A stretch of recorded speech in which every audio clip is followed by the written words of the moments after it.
Chapter 37. Every knight level expert was not that easy to recruit. A knight rank expert's monthly salary was generally 20 gold coins or more. That's 240 gold coins or more for a year. 200 knight rank experts. That's 48,000 gold coins for a year's salary. If the various equipment of the knight rank experts were added, then the amount of gold coins needed would be even more terrifying. Only a royal family like Fernando Principality was able to recruit 200 knight level experts. Gar's eyes flashed with a whiff of astonishment as he exclaimed, "Knight? How could there be such a strong knight expert? Could it be that they're all great knights? Otherwise, how could they resist the assault of those bandits?" Under the astonished gazes of the young aristocratic men and women, the 200 level 4-bladed troops practically beheaded all the bandits, leaving only the bandit leader Bud, who possessed a great knight rank cultivation base. Even though the bladed troops were modified and simplified versions, but they still weren't existences that ordinary humans could defeat. Impossible! What kind of freaks are you? What kind of freaks are you? Bud brandished his blade and sent a level 4-bladed troop flying. He saw the 200 level 4-bladed troops surrounding him and his eyes flashed with a whiff of despair as he roared loudly. 200 level 4-bladed troops could chop Bud into pieces. Even an Earth Knight rank expert wouldn't be able to resist the encirclement of 200 level 4-bladed troops. Yang Feng swept Bud with a glance and said faintly, "Surrender! I just happen to lack a great knight slave. I'll give you 3 seconds to consider. If you don't surrender, then die." Bud tightly grasped the Zonbato in his hands, clenched his teeth and said loudly, "If Darren can promise not to sell me to warlocks for human experimentation, then I'll surrender. Moreover, I'm willing to serve Darren. Otherwise, Darren, you'd better just kill me." Great knight rank slaves were still very easy to sell in the slave market. Some warlocks carried out all kinds of human experimentation. One of the materials they needed were knight rank experts and above. A lot of great knights who were reduced to slaves during wars, once they fell into the hands of warlocks, their fates would be very miserable. "Take this headband and collar. As long as you're honest and become my slave, then I won't sell you to warlocks." Yang Feng waved his hand. A bladed troop took a headband and collar and walked towards Bud. "Yes, my lord." After Bart saw the headband and the necklace, his expression changed slightly. He hesitated for a long time, but in the end, he let out a long sigh, threw away the Zamadeo in his hand, and put on the headband and the necklace. Yang Feng said lightly, "These 2 things are secret treasures refined by the Steel Lord. Once you have any ill intentions towards me, it will explode and blow you to pieces. You're on your own." Bard's expression changed several times. Finally, he obediently said, "Yes, my lord. I understand now." In addition to the Mechanical Legion, Yang Feng still needed to continuously expand his forces in Tyrandot subcontinent. A grand knight like Bard could be considered an elite talent, and there were only benefits to recruiting him. The Steel Lord's mechanical puppet army is really powerful. Gars praised sincerely, then went before Yang Feng and said, "I'm Warlock College Antalia's level 1 Warlock Abel's son, Gars. You have the Steel Lord's Mechanical Golem Legion protecting you. May I ask if you're the Steel Lord's only kin, Yang Feng?" Yang Feng said with a light smile, "That's right, I am Yang Feng." Gars said, "Many thanks for your help." Yang Feng swept those young aristocratic boys and girls with a glance, his eyes flashing with a whiff of a peculiar glint. "It's nothing. Moreover, if I'm not mistaken, we should soon be classmates." Warlock College Antalya would recruit students once a year. Moreover, the age limit of the recruited students was between 14 and 18 years old. The majority of the students that would go to Warlock College Antalya would participate in Warlock College Antalya's examination after reaching the age of 14, and then join Warlock College Antalya. Therefore, the dozen or so aristocratic boys and girls standing in front of Yang Feng were basically all around 14 years old. The leader, Gars, was relatively older. He was also only 16 years old. Yang Feng was already in his 20s, standing among those around 14 years old boys and girls. He had the feeling of a crane among a flock of chickens. Gars introduced the dozen or so young boys and girls standing beside him to Yang Feng. The majority of those dozen or so young boys and girls were aristocrats from Potent Principality. These aristocratic boys and girls had originally hired a large mercenary group. Moreover, they had a combined private army of more than 100 people. Just regarding knight rank experts, they had hired 5 of them. Only, A traitor had appeared in that large mercenary group. Under a pincer attack from both inside and outside, that large mercenary group had completely collapsed. The combined private army was also wiped out by the Storm Wolves bandit group. Only these dozen or so aristocratic boys and girls had escaped. Shi Shui came out of the camp with a whiff of a fragrant wind and walked to Yang Feng's side. As soon as Shi Shui appeared, Gars and his entourage, regardless of whether they were men or women, their gazes were firmly attracted by her. Not only was she astonishingly beautiful, but she also possessed an innate natural charm, causing her attraction towards men to become even more astonishing. Although Yang Feng was together with her day and night, but he still didn't dare to look at her. Otherwise, with his mortal body, he would have long since sunk into her charm, unable to extricate himself. Gars looked at Shi Shui, his eyes flashing with a whiff of infatuation as he said, "Yang Feng, may I ask if you can introduce me to this beautiful lady as beautiful as the moon?" Shi Shui's eyes swiveled, she said with a sweet smile. "Hello, I'm Yang Feng Gige's younger sister Shi Shui. I'm very happy to meet you." When those aristocratic boys and girls saw Shi Shui's beautiful smile that could kill both men and women, their minds swayed. Regardless of men or women, under Shi Shui's natural charm, they had a favorable impression of her.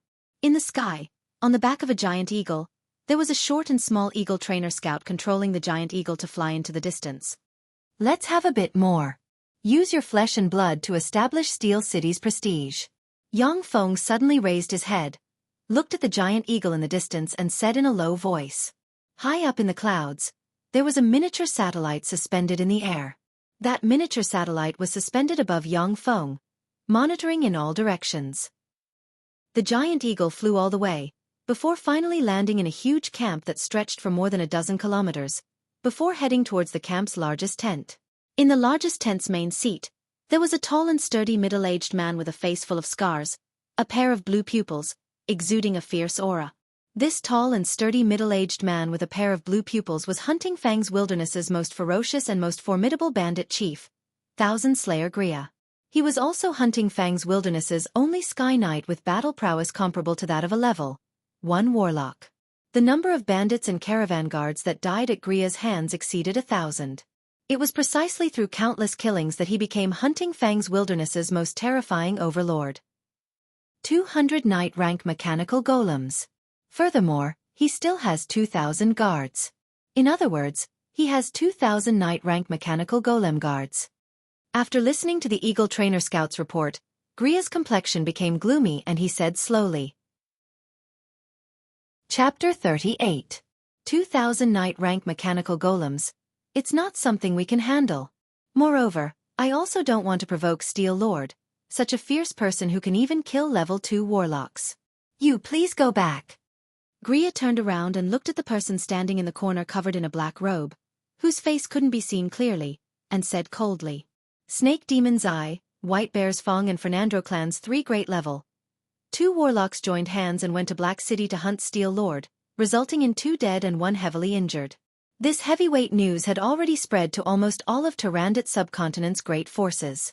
Level 2 warlocks. As long as a clan had a level 2 warlock overseeing it, then they would have the qualifications to establish a small principality. Even in Warlock College Antalya and the other 6 great forces, level 2 warlocks were also important members of the Senate, the Upper Council and the Elder Group. For Steel Lord to be able to kill 2 great level 2 warlocks, no matter what means he used, it was enough to rank him among Tyrandit subcontinent's peak experts. No one was willing to provoke such an expert for no reason. Yang Feng hadn't encountered any trouble all along the way because of the 2,000 bladed troops. Any force that wanted to deal with Yang Feng who had 2,000 bladed troops would have to think thrice. That black-robed person said in a hoarse voice. A bottle of dragon blood elixir. As long as you obey my orders, then I'll give you a bottle of dragon blood elixir. With that bottle of dragon blood elixir, you'll have hope of breaking through the bottleneck and promoting to a firmament knight. Dragon blood elixir. Gria's eyes flashed with a touch of greed and excitement. Dragon blood elixir required level 3 or above warlocks with high attainments in pharmaceutics to be able to refine it. Moreover, one of the main ingredients of dragon blood elixir was dragon blood. Adult dragons were not only rare, but also possessed strength and wisdom that didn't lose out to great warlocks. It was extremely difficult to slay a dragon. Dragon blood elixir was naturally very rare. A bottle of dragon blood elixir's effect was also very astonishing, It could increase the probability of promoting to a firmament knight by 20%. Without dragon blood elixir, it was practically impossible for a sky knight like Gria to successfully promote to a firmament knight. Gria suppressed the excitement in his heart and said in a deep voice, "Dragon blood potion, I want to test the goods first." The black-robed man took out a bottle of blood-red potion and opened a small hole in it. A tiny dragon-shaped phantom flew out of the potion bottle, exuding traces of dragon might. Gria took a deep breath and regained his composure. He frowned and said, "It is indeed the dragon blood potion." However, the Lord of Steel had 2,000 knight-class mechanical golem guards by his side. Even if all of us from the cracked tooth wasteland were to attack him together, we still wouldn't be his match. Gria was a powerhouse at the pinnacle of the Sky Knight level. Even if there were 100 mechanical puppets, he was confident that he could kill them all for 7 rounds. However, against 2,000 knight-class mechanical golems, he would only be throwing his life away if he rushed in. Even if all the bandits in the Hunting Fangs wilderness were to attack together, they would only end up dead if they were to face 2,000 knight-level mechanical golems. The black-robed man said in a hoarse voice, "No problem. As long as I can draw away most of his guards, I can kill him. After killing him, this bottle of dragon blood potion will be yours. With this bottle of dragon blood potion, once you promote to a firmament knight, you won't need to stay in such a damned place like the Hunting Fangs wilderness." Gria's eyes flashed with a touch of a peculiar light as he said in a low voice, "That's right, as long as I promote to a firmament knight, I won't need to stay in such a damned place like the Hunting Fangs wilderness." Firmament knights were formidable existences capable of contending with level 2 warlocks. No matter where they went, they would be solicited by various great forces. Firmament knights could casually go to any principality and become that principality's state knight, enjoying endless glory, splendor, and wealth. The disparity in status and enjoyment between a bandit leader of the Hunting Fangs wilderness and a principality's state knight couldn't be mentioned in the same breath. Gria said resolutely, "I promise you, my subordinates are at your disposal." Finally made a move. How interesting. It seems that the Hunting Fangs wilderness will have a lot more nourishment. Yang Feng suddenly raised his head and looked into the distance, revealing a cold smile. Gars asked somewhat curiously, "Big brother Yang Feng, did something happen?" Yang Feng gave a slight smile and walked outside. "Let's go. Come with me to watch a good show." Gars and the other aristocratic youngsters followed Yang Feng outside in confusion. At this time, outside the camp, one after another bandit troops rushed over from all directions. The densely packed bandits appeared to be boundless, extremely terrifying. Gars looked at the densely packed bandits, his legs almost went soft from fear and he cried out involuntarily, "Bandits! How could there be so many bandits? Could it be that all of the bandits in the Hunting Fangs wilderness have come?" The rest of the aristocratic youngsters also looked at the countless bandits with pale complexions, their bodies trembling in extreme fear. More than 10,000 people blotted out the sky. All of the bandits in the Hunting Fangs wilderness had already been gathered together by that mysterious black-robed man. Their numbers already exceeded 10,000 people. Although the Hunting Fangs wilderness belonged to the Cineris Principality, but it was still the common border between the 3 principalities. All kinds of vicious criminals from the 3 grand principalities would escape into this wilderness, forming one bandit group after another.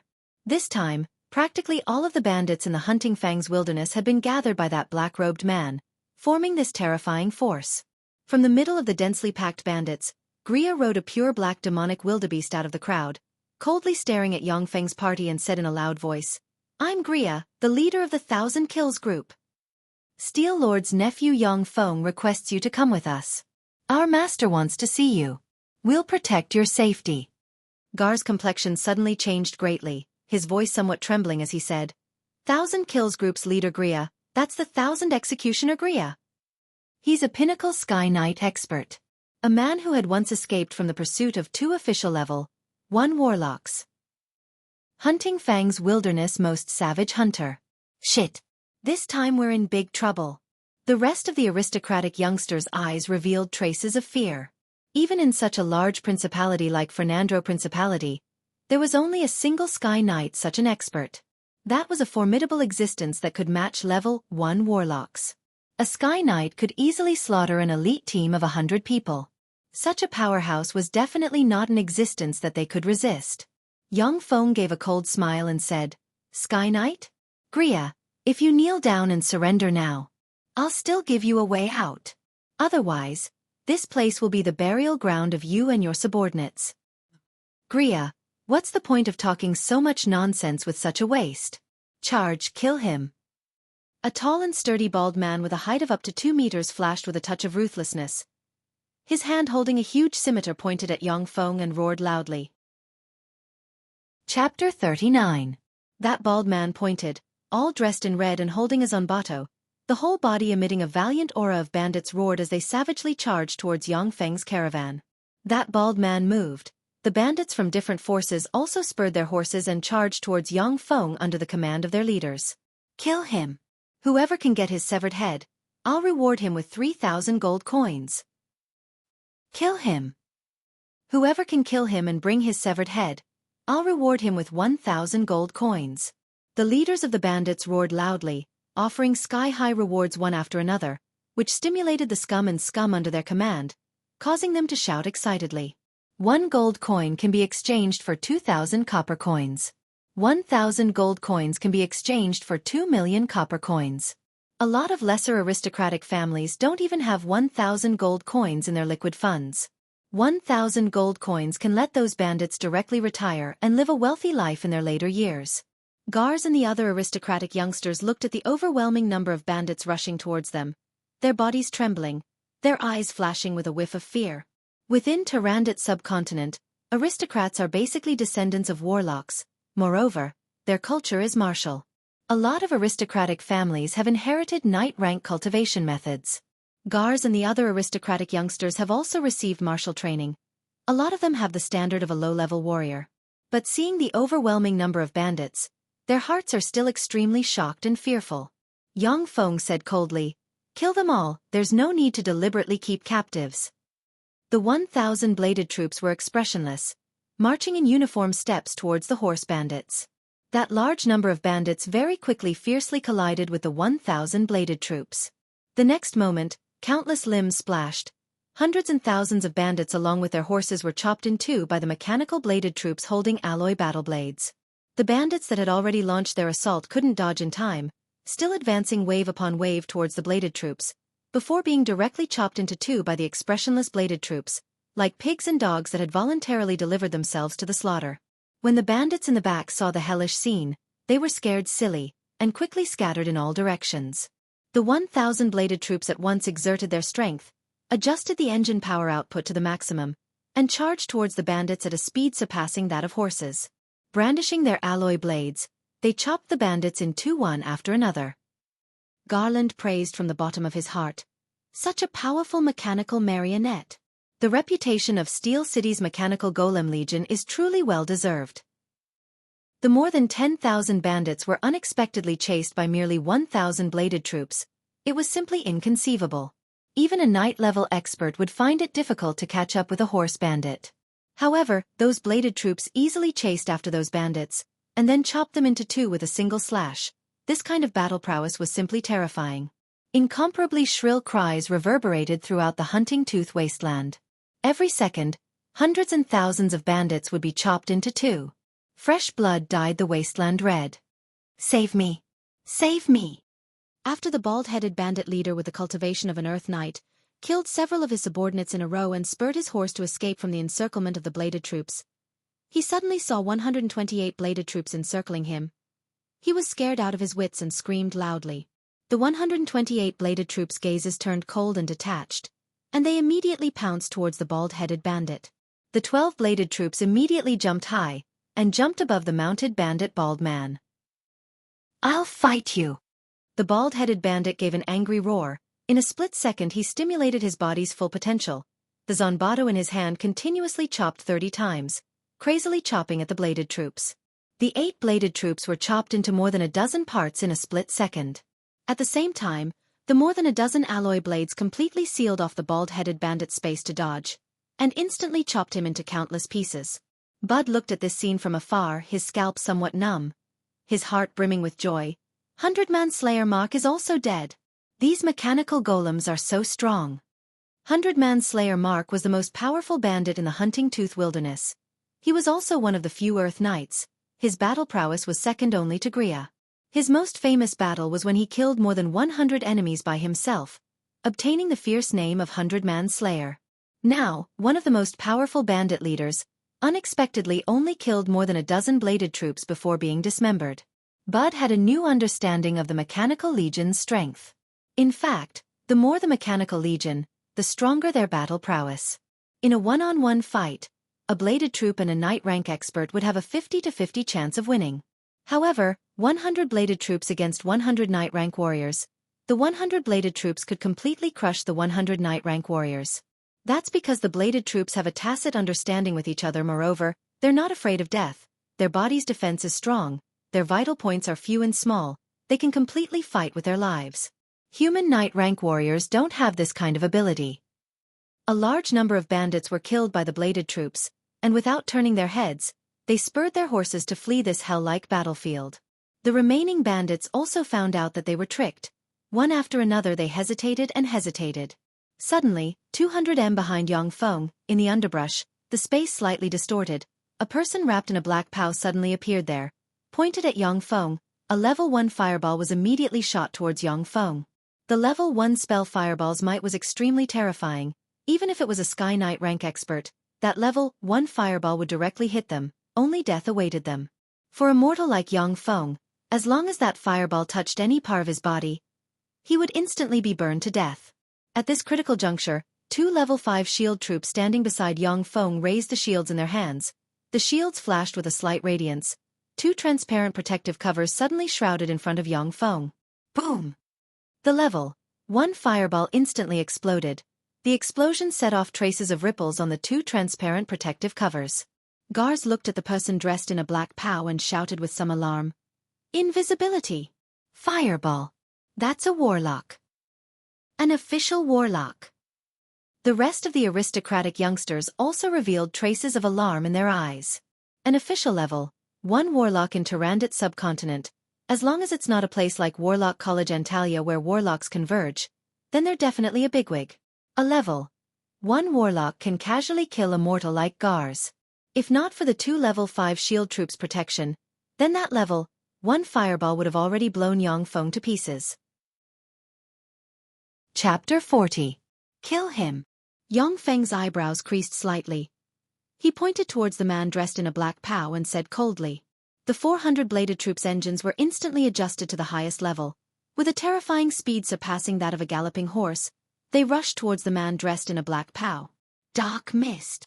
The man dressed in a black POW took out a black staff. He launched the staff spell. A black mist suddenly appeared, at once completely shrouding Xiaofan and the others. Haste! A magic radiance shone on the man dressed in a black POW. He tapped his foot.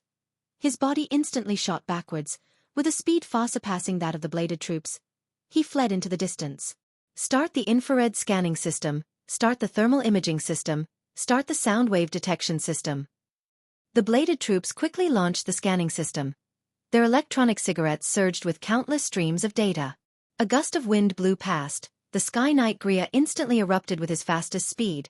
With a terrifying speed of up to 180 km per hour, he shot towards Xiaofang's location, leaving behind a trail of afterimages.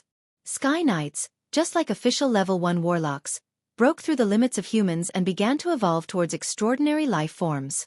Gria's full eruption of speed could reach up to 180 km per hour. However, such a terrifying eruption of speed, he could only maintain it for 1 minute. Under that terrifying eruption of speed, Gria only needed 2 seconds to cross a distance of 100 m and appear in front of Xiaofan. He only needed a single sword strike to behead the mortal Xiaofan. Boom! Along with a loud sound, an enormous crate beside Xiaofan suddenly burst open. Amidst the flying countless pieces of wood, a level 7 bladed troop suddenly erupted. With lightning speed, it instantly pounced towards Gria. The alloy battle blade in its hand also fiercely chopped towards Gria from different directions. Fuck! What kind of freak is this? Gria's complexion suddenly changed greatly. In a flash, a formidable life force erupted. He brandished the enchanted blades in his hands and unleashed the martial skill Bloody Cross Slash, a bright and sharp Bloody Cross Slash radiance with a tyrannical aura fiercely chopped at the level 7 bladed troop. The level 7 bladed troop's chest flashed with a radiance. A level 1 protective cover instantly enveloped its body. It was expressionless, letting the Bloody Cross Slash hit its protective cover. The bloody cross slash broke open the level 7 bladed troop's protective cover, and fiercely chopped at the level 7 bladed troop, leaving behind a 3 centimeters deep blade mark. Almost at the same time, the level 7 bladed troop brandished its alloy saber and chopped, instantly chopping Gria's lower body into 8 pieces. When the black-robed man saw Gria die miserably in the hands of the level 7 bladed troop, his heart turned ice cold. What mechanical golem is that? Even a Sky Knight could be instantly killed. The Steel Lord had even sent such a treasure to protect his nephew? Damn it! A mechanical golem that could kill a Sky Knight was priceless in Tyrandot subcontinent. Even if a level 2 warlock obtained such a treasure, he still wouldn't easily lend it to others, but rather would use it as a trump card in battle. Boom! Boom! Along with 2 loud sounds, the 2 crates instantly split open. 2 tall gunner troops at once rushed out from the crates. The Vulcan cannons mounted on their bodies aimed at the warlock in a black robe. Countless streams of information surged within their eyes. Not good. Warping force field. A touch of an ominous premonition immediately welled up in the heart of the warlock in a black robe. An incomparably formidable warping force field instantly shrouded him. The Vulcan cannons bombarded the warping force field. Their trajectories were directly warped, and shot towards the surroundings of the warlock in a black robe. But the Vulcan cannons had a firing speed of 600 rounds per second. The 2 level 7 gunner troops were equipped with a total of 8 6-barreled Vulcan cannons. Their firing speed was as high as 4,800 rounds per second. Coupled with the trajectory optimization and lock-on of the superchips calculations, the majority of the cannonballs hit the warlock in a black robe. The deadlock lasted for less than a second, before the warping force field of the warlock in a black robe directly collapsed. His lower body was also torn to shreds by the terrifying Vulcan cannonballs. Gars watched the warlock in a black robe's lower body turn into a bloody mist. His eyes flashed with incredulity. Insta-kill! Insta-kill a level 1 warlock. Heavens, am I not seeing things? This is Steel City's Mechanical Golem Legion. Truly terrifying. The aristocratic youngsters' eyes also flashed with incredulity, their gazes brimming with envy and traces of jealousy as they watched the 2 Gundam-like level 7 gunner troops. Once the warlock in a black robe died, the entire bandit army at once fell apart and dispersed. Yang Feng only let the level 4 mechanical bladed troops kill the bandits. He didn't dispatch the level 7 gunner troops. The offensive power of level 7 gunner troops was extremely terrifying, but their ammunition consumption was also extremely huge. Although Yang Feng had transported a lot of cannonballs, but it was only enough to be used on warlocks. Those ordinary humans could be dealt with by the close combat level 4 bladed troops. The Shizu could also manufacture battle robots with unlimited ammunition. But the technological level of battle robots with unlimited ammunition was too high-end. It wasn't something that Yang Feng could manufacture at present. Therefore, when those powerful destructive level 7 gunner troops, level 7 artillery troops and other battle robots were far away from the headquarters of Black City, Yang Feng couldn't easily use them due to the logistical pressure. Relatively speaking, the bladed troops were his main battle force. A rather beautiful aristocratic young lady Bella with a head full of short blue hair and a few freckles on her face said towards Yang Feng with extreme envy, "Yang Feng Dage, your uncle is too good to you." The rest of the aristocratic youngsters also revealed traces of envy. In order to protect a blood relative, he dispatched a mechanical legion capable of exterminating an official warlock. This kind of extravagance, many large warlock families wouldn't do such a thing. Many large warlock families' patriarch sons and daughters would at most have a few level 3 apprentice warlocks or great knights or earth knight rank experts as bodyguards.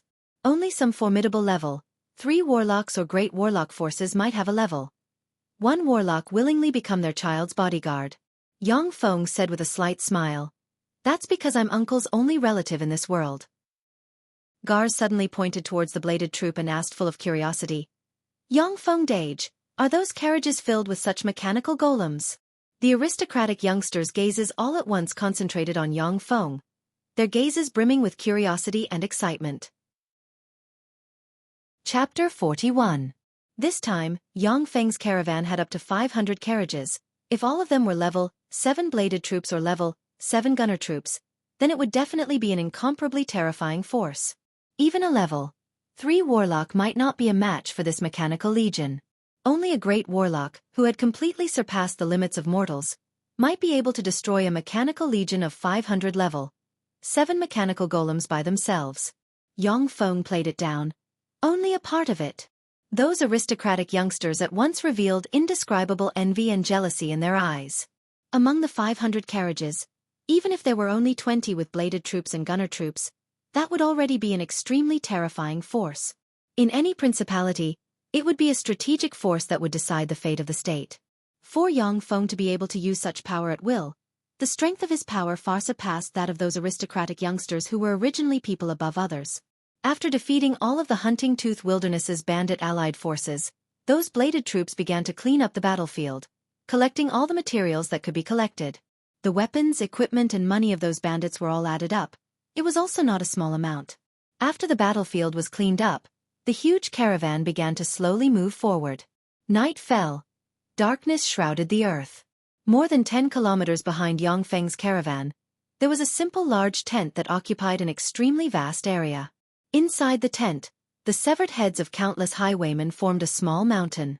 At the top of the mountain floated a mechanical ball the size of a wash basin. Countless tiny mechanical tentacles extended out from the mechanical ball, piercing into the heads of the highwaymen and reading their memories. Hunting Tooth Wilderness's bandits came from all over the world. Their memories also contained a lot of useful information and knowledge.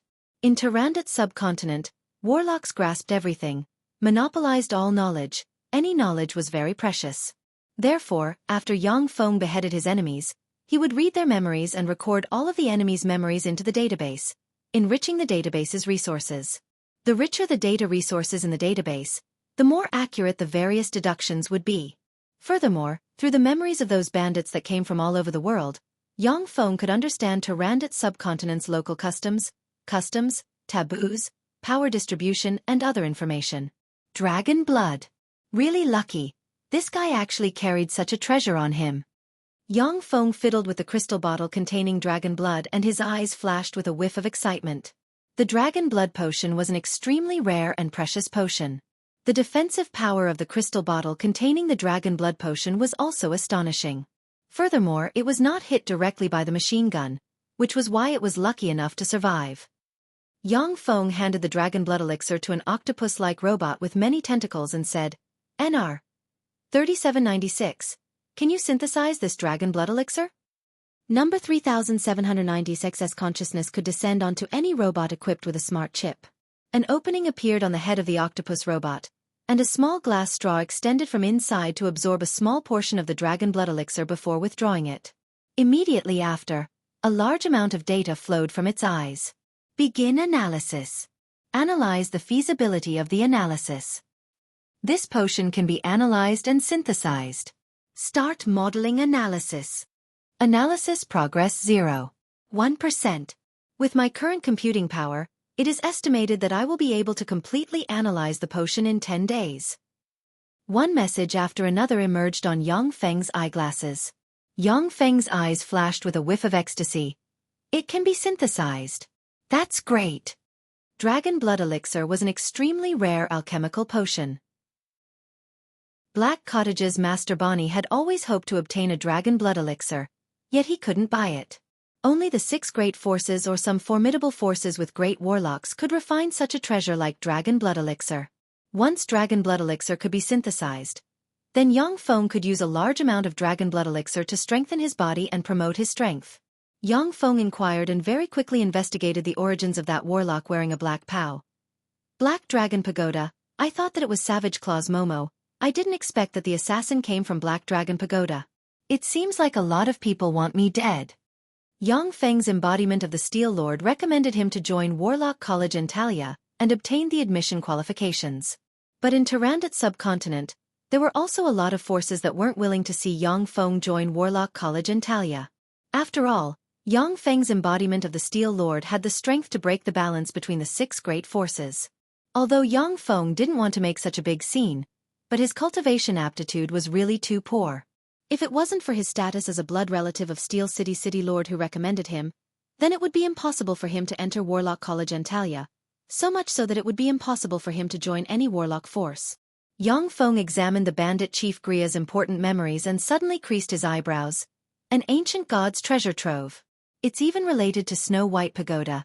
This Gria really isn't simple. This is troublesome. Gria's original name was Kanea. He was a sky knight with battle prowess comparable to that of a level 1 warlock. Such an expert, no matter where he went, would be recruited and enjoy endless glory, splendor and wealth. However, he actually entered the Hunting Tooth Wasteland and became a bandit leader in the Hunting Tooth Wasteland. That was because he provoked the Snow White Pagoda and obtained a secret regarding the ancient god's treasure from the Snow White Pagoda. Snow White Pagoda was a peak force in Tyrandot subcontinent, second only to the 6 great forces. Snow White Pagoda's current pagoda master Snow White Madam was a great warlock rank expert. When Kinea provoked Snow White Pagoda, he could only choose to flee and hide in Hunting Tooth Wilderness where dragons and snakes mingle and conceal his identity, becoming Gria and establishing a not small foundation. Kinea used a secret treasure capable of resisting divination to conceal himself from Snow White Pagoda's eyes and ears. Now that secret treasure was chopped to pieces by Yang Feng's mechanical bladed troops, it no longer had the power to resist Snow White Pagoda's divination magic detection. Yang Feng didn't know when Snow White Pagoda's divination magic detection would occur, and he would become Snow White Pagoda's target. Gods had a lifespan by far surpassing that of other life forms. Even the lowest rank of feeble divine force rank gods had a lifespan of more than 1 million years. Therefore, in this world, there were a lot of experts that chose to become gods in order to live longer. In this world where warlocks controlled everything, becoming a god was extremely dangerous.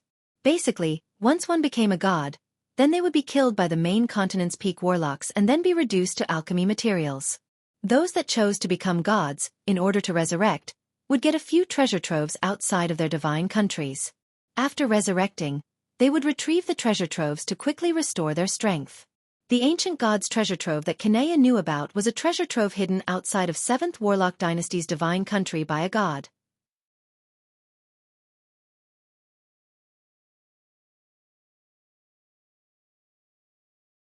Colin City? It's so majestic. Yang Feng was below St. Colin City. He raised his head and looked at the incomparably majestic giant city, his eyes brimming with shock. St. Colin City's city wall was 100 meters tall. It was entirely cast from steel rock. The city wall encircled St. Colin City. Above St. Colin City's city wall, there was a warlock pagoda every few kilometers. The warlock pagodas formed St. Colin City's impregnable line of defense. Such a majestic giant city like St. Colin City, even on Earth with an extremely advanced degree of modernization, there were still very few countries that could build it. Gar said proudly. Of course, St. Colin City is one of Tyrandot subcontinent's 6 great miracle cities. Reportedly, these 6 great miracle cities are the legacies of the 7th dynasty. Even if placed on the main continent, these 6 great miracle cities wouldn't be considered to be too backward. Yang Feng's eyes flashed with a radiance, he mused silently. In other words, in the main continent, a city like St. Colin City would be nothing. This world's warlocks are really formidable. Wait a moment. Please show me your passage certificate. A soldier guarding the city gate stopped Yang Feng. He took a glance at the 6 m tall mechanical bladed troop standing beside Yang Feng. His complexion changed slightly and his voice became slightly respectful. A person guarded by a 6 m tall mechanical golem was definitely a big shot that the soldier couldn't afford to provoke. But when he saw the long convoy behind Yang Feng, the soldier could only brace himself and step forward to stop Yang Feng. Yang Feng waved his hand, as Yang Feng's temporary butler Jim stepped forward and handed a certificate of communication to the soldier. Please enter. That certificate of communication was issued by the Level 2 Warlock Eudora. After the soldier examined the certificate of communication, his complexion changed slightly and he gave way. Once he entered St. Colin City, Yang Feng saw a wide and flat passageway appear before his eyes.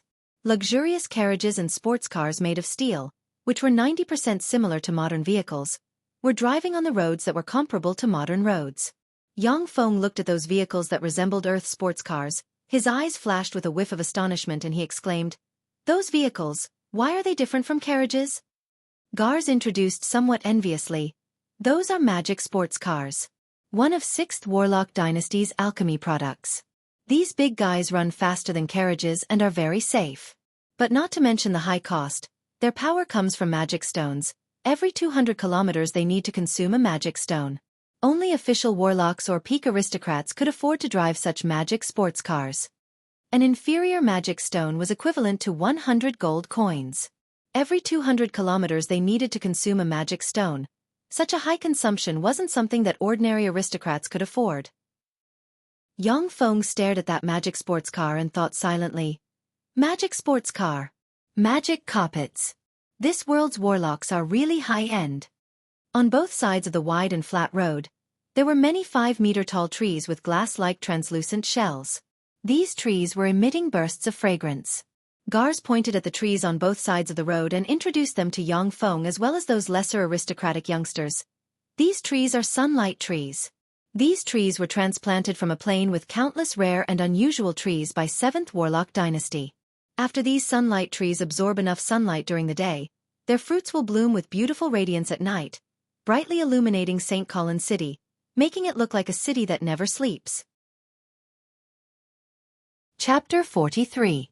When Bella and the other aristocratic youngsters heard Gar's introduction, they all revealed a trace of fascination. Ordinary states weren't as extravagant as St. Colin's City, being able to casually transplant such a precious plant like the sun-radiant tree to both sides of the road. Apart from St. Colin's City and the other 6 miracle cities as well as some first-rate warlock forces, the majority of Tyrandot's subcontinent was at the level of medieval Western Europe. Bella and the other aristocratic youngsters were already much more knowledgeable than many commoners, but compared to a second-generation warlock like Gar's, they still looked like country bumpkins. St. Colin's City was orderly, the roads were unobstructed, everyone was dressed in gorgeous clothes and had ruddy complexions. Every building within the city had its own unique style. Many large buildings were brimming with artistic beauty. The entire city didn't have the muddy ground, livestock excrement and sewage flowing everywhere like ordinary cities. It was even more beautiful, clean, lively and flourishing than Earth's modern European cities. After Yang Feng's huge convoy of 2,000 guards entered St. Colin's City, it also attracted the attention of countless people. Especially the up to 6 m tall mechanical bladed troops and other battle robots. It attracted the gazes of countless people. Mechanical golems weren't rare in Tyrandot's subcontinent, but the majority of those mechanical golems were in the hands of official warlocks. It was very difficult for ordinary people to see such huge battle mechanical golems like the bladed troops. Although St. Colin's City was a place where every inch of land was worth its weight in gold, but after negotiating with Warlock College Antalya, Yang Feng still used the name of Steel Lord Yang Yi to purchase a small manor within St. Colin's City after spending 10,000 magic stones. Yang Feng and his entourage entered the small manor and rested for the night. Only then did they head towards Warlock College Antalya under Gar's lead. Warlock College Antalya was located in the center of St. Colin's City. It was a city within a city with a diameter of up to 30 kilometers. Within a kilometer from Warlock College Antalya's entrance, there were shady trees and grass everywhere. There wasn't any sign of human habitation. And outside that kilometer, there were countless shops bustling with activity. Today was the day that Warlock College Antalya recruited new students. The road leading to Warlock College Antalya was packed with people. Mechanical golems. What a huge mechanical golem. Who's that person? There's actually such a terrifying mechanical golem acting as his bodyguard. Suddenly, a wave of discussion came from the crowd, and then they separated. Under the escort of 8 level 7 primary battle robots, Yang Feng and his party arrived at the entrance of Warlock College Antalya. The nearby crowd looked at the battle robots beside Yang Feng with awe in their eyes. The level 7 bladed troops are 6 m tall and equipped with many tyrannical weapons. At a glance, one could understand that unless one possessed the battle prowess of a warlock rank, one would not be able to defeat these big guys. The people who came under the protection of these steel monsters were definitely important people who could not be offended. Among the crowd, a blonde, blue-eyed, voluptuous, and beautiful 16-year-old young lady fiercely glared at Yang Feng and whispered full of resentment, "He's the only blood relative of the Steel Lord." A middle-aged man beside the beautiful girl whispered, "Your Highness, please don't act rashly. The Steel Lord was a madman. If you give him an excuse, our Fernandro family will be in danger." The beautiful princess's eyes flashed with confidence as she said coldly, "I know. I won't act rashly, but I definitely won't let him have an easy time." Under the escort of the 8 primary battle robots, Yang Feng and his party arrived at a distance of 1,000 m from the entrance of Warlock College Antalya before stopping. Warlock College Antalya's rules were very strict. Only youngsters participating in Warlock College Antalya's test could enter that 1,000 m road. All servants and bodyguards, once they stepped onto that road, would be heavily punished if light, or directly killed or captured if heavy, used as alchemy materials. Under Gar's lead, Yang Feng followed the nearly 10,000 youngsters from Southern States Alliance towards Warlock College Antalya in large strides. What a big tree! Once Yang Feng arrived at Warlock College Antalya's entrance, he saw that on top of a mountain in the depths of Warlock College Antalya, there was a towering tree with countless branches, exuding traces of rainbow-like radiance. Gar said proudly, "This is a large energy-absorbing ancient tree. It's a kind of super-ancient tree unique to sunlight tree plane. To be able to absorb the drifting energy in space and condense a magic crystal pool. Even in the main continent, it's also a rare treasure. If it wasn't for that large energy-absorbing ancient tree already fusing with Warlock College Antalya, then I'm afraid that it would have already been taken away by the main continent's experts." Magic stones, these ores with extraordinary energy, were divided into 4 grades. Inferior magic stones, intermediate magic stones, superior magic stones and top-notch magic stones. The exchange rate for each grade was 100:1. Above top-notch magic stones, there were still treasures like magic crystals. That large energy-absorbing ancient tree could absorb the drifting energy in space and condense a magic crystal pool. Its value could be imagined. In Tyrannid subcontinent, there was still a lot of forces with great warlock rank experts, but those forces were by far inferior to Warlock College Antalya and the other 6 great forces, precisely because those forces' foundations were by far inferior to those of the 6 great forces. This large energy-absorbing ancient tree was one of Warlock College Antalya's foundations. At Warlock College Antalya's entrance, there were 10 tables arranged. In front of each table sat a level 1 warlock emitting formidable fluctuations of life. On top of each table was placed a crystal. It was used to test the spirit aptitude of those youngsters who were eager to enter the school. An old man dressed in a black pow, with an indifferent expression on his face, said, 15 years old, inferior level, 3 spirit aptitude. Unqualified. The complexion of a youngster dressed in gorgeous attire changed slightly.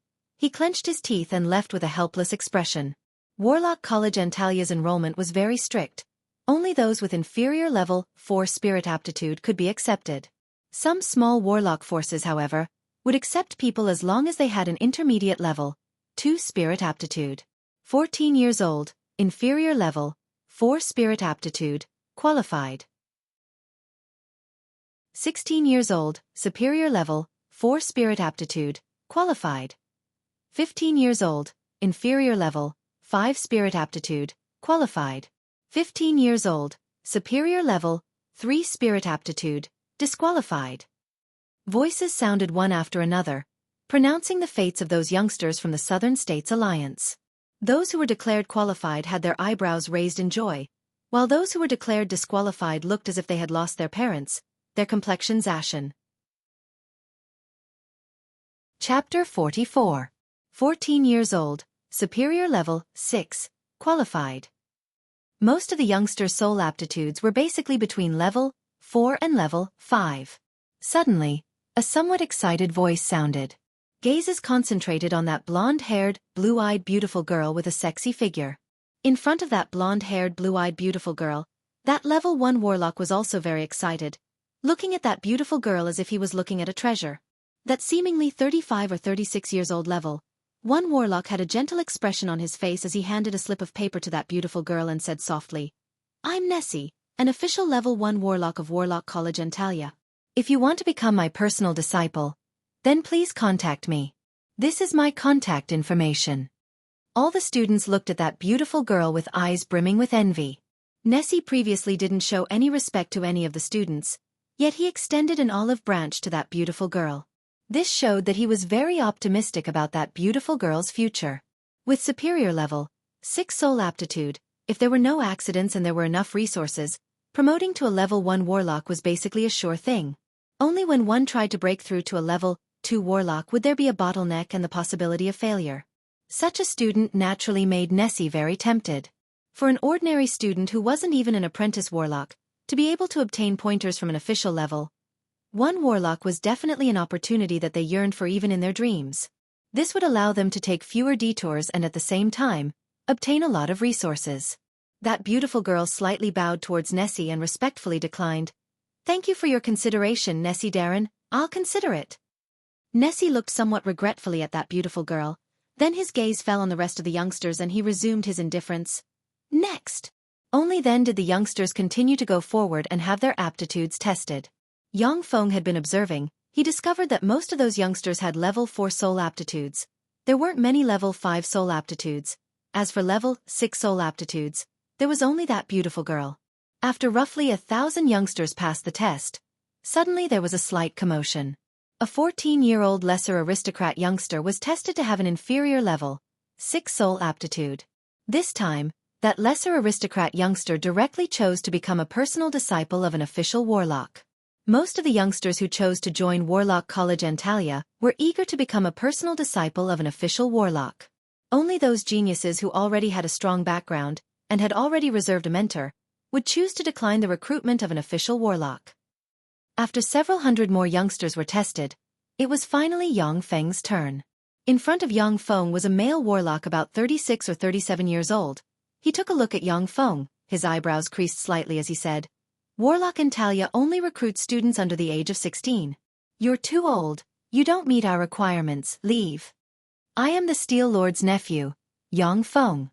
This is my special enrollment certificate." Yang Feng calmly took out a badge exuding faint fluctuations of magic and handed it to the warlock. After the warlock took the badge, he carefully looked at it for a while, then frowned slightly and said coldly, "Put your hand on the crystal." Yang Feng put his hand on the crystal. After a good while, the crystal released traces of faint gray radiance. 25 years old, inferior level, 1 soul innate talent, qualified. The warlock looked at the crystal. His complexion was very marvelous. He practically gnashed his teeth and said, "Inferior level, 1 soul innate talent, that was the worst innate talent. Even many peasants couldn't compare to it. Only some premature babies, waists hollowed out by wine and women, injured in the womb, would have such inferior soul innate talent. Inferior level, 1 soul innate talent. How could such a person qualify? Such an innate talent, how could he qualify? Inferior level, 1 soul innate talent, that's the worst soul innate talent I've ever seen. My family's coachman's soul innate talent might be much better than his." Voices of discussion sounded from the side, all of them questioning the legitimacy of Yang Feng's admission. Warlock College Antalya was one of the 6 greatest warlock forces in Tarandit subcontinent. People who wanted to enter Warlock College Antalya to study were as numerous as carps crossing the river. But each year, less than 1,000 people could enter Warlock College Antalya to practice the warlock path. Passing the soul innate talent test was only the first hurdle. There was still the second hurdle to be screened. Those students with level 5 soul innate talent or higher could stay in Warlock College Antalya to practice cultivation, while those with level 4 soul innate talent still needed to be screened and eliminated. If a place to practice cultivation in Warlock College Antalya was sold on the black market, even if it cost 1,000 gold coins, there would definitely be many greater aristocrats willing to buy it. Yang Feng's soul innate talent was only inferior level 1. Yet he could directly enter Warlock College Antalya. It naturally aroused the jealousy and dissatisfaction of countless people. A large number of youngsters were denouncing Yang Feng. Yang Feng also thickened his face and pretended not to hear anything. However, it was clear that those official warlock teachers didn't have a good impression of Yang Feng. Each and every one of them looked on coldly, letting those youngsters denounce Yang Feng. A handsome burly blonde-haired youngster with blue eyes ridiculed extremely viciously. "These yellow-skinned monkeys from the east are really shameless. Inferior level, 1 soul innate talent. Yet they still dare to come to Warlock College Antalya. I suggest that we should catch them, stuff them into cages, feed them bananas, and then throw them out." Yang Feng heard such vicious words, his eyebrows slightly creased. He turned around and looked in the direction of that youngster. He saw that blonde-haired, blue-eyed youngster and several youngsters with extraordinary temperaments standing beside that young girl with superior level 6 soul innate talent, forming a small group. That small group of youngsters looked at Yang Feng with ridicule and indifference, their eyes brimming with undisguised contempt and malice. Our 3796 database already stored the memories of many people. Yang Feng, through reading those people's memories, already had a good understanding of Tarandit subcontinent's local conditions and customs. Tarandit subcontinent society was dominated by Caucasians. In addition to Caucasians, there were also many Easterners from the eastern world of the continent. In Tarandit subcontinent, there were many Caucasians who discriminated against Easterners, believing that the arrival of those Easterners robbed them of their employment opportunities, meritorious deeds, land, and the opportunity to become a warlock. At that time, Ancestor Zhao Zhong's meritorious deeds for Fernando Principality were enough to be conferred the title of Viscount, but under the suppression of other aristocrats, he could only barely be conferred the title of Baron. Furthermore, he was sent to the remote Red Leaf town, because of the discrimination and suppression. It was very difficult for Easterners to integrate into the mainstream society. It might take several generations or even more than a dozen generations of effort to completely integrate into Turandot subcontinent's mainstream society. Chapter 45. Yang Feng with an inferior level 1 soul aptitude was actually able to join Warlock College Antalya. This filled the hearts of the youngsters with indignation. Although they also felt that the youngsters' words were extremely vicious, but most of them remained silent and watched everything with cold eyes. Yang Feng swept the youngster with a glance. His eyes flashed with a touch of killing intent and he said coldly, "Who are you?" The youngster swept Yang Feng with a glance and said with a mocking smile, "I'm Bantanya, the third successor of Dutania Principality's Sanger clan." "What, yellow-skinned monkey, do you want to duel with me?" Yang Feng said with a faint smile. "I'm Steel City's city master's only blood relative, Yang Feng, and also Steel City's sole successor. Because you insulted Steel City. Now, on behalf of Steel City, I officially declare war on your Dutania Principality. My Steel City's 100,000 Mechanical Golem Legion will flatten your Dutania Principality, and won't withdraw until your Sanger clan is completely exterminated." "What? Steel City is actually going to wage war with Dutania Principality? What kind of force is Steel City?" Steel City is the warlock group that recently defeated Fernando Principality and killed an official level 2 warlock from Fernando Principality? No. Reportedly, Viper's Eyes, White Elephant's Ivory and Fernando clan were defeated by Steel City. Reportedly, nearly half of Fernando clan's Bloodbat Knights were killed. The majority of the youngsters gathered in Warlock College Antalya came from the Southern States Coalition's various states' great aristocratic families. Many of them even came from some formidable warlock clans. Their knowledge and intelligence sources by far surpassed that of ordinary people. The news that Steel City defeated Fernando Principality shocked the entire Southern States Coalition. Most of them were aware of this information. Only some ordinary students from commoner backgrounds didn't know this information. When Bantanya heard this, his complexion at once became extremely pale. His whole body trembled with fear. He originally thought that he could provoke Yang Feng into a duel. In that case, by relying on his strength as an advanced warrior, he was completely sure that he could defeat or even seriously injure Yang Feng, and then ruthlessly humiliate Yang Feng. He didn't expect that because of this sentence, his family would fall into a war with Steel City. Bantanya thought about it and regained a little calmness. His face was pale as he struggled to say loudly, "Impossible! You are only the nephew of the Steel Lord. Even if you are his only blood relative, you cannot represent the entire Steel City to declare war on our Dutania Duchy." The rest of the aristocratic youngsters also looked at Yang Feng with doubt in their eyes. Forgetting to fight leads to danger, and belligerence leads to death. Every powerful force was very cautious about starting a war. Those warmongering forces that constantly start wars will soon decline because of the war. Any successor of a warlock group, even if it was the first successor, couldn't represent a force to arbitrarily declare war on another warlock group. Under everyone's doubtful gazes, Yang Feng unhurriedly took out a square palm-sized iron box and pressed it lightly. The iron box flickered and condensed into a 2-meter-tall middle-aged man's phantom in the void. The phantom was dressed in a silver-white warlock's robe with a silver line embroidered on the cuffs of the robe. Yang Feng bowed slightly towards the middle-aged man's phantom in the sky and said, "Uncle, this is Bantanya, the first successor of Dutania Duchy's Sanger clan. He made a vicious and racist speech towards us.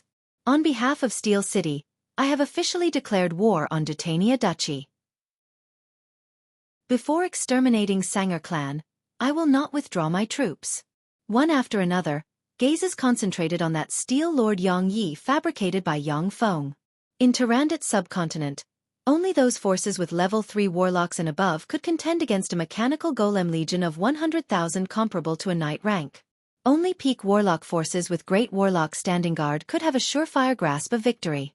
In the Southern States Alliance, only Warlock College Antalya had a few great warlock rank experts. The strongest of the other forces merely had level 3 warlocks standing guard.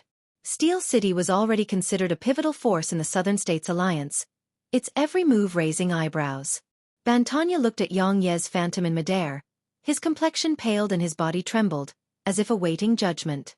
That beautiful young lady with a superior level 6 spirit aptitude also stared at Yang Ye's phantom in midair, her beautiful eyes flashing with a touch of hatred.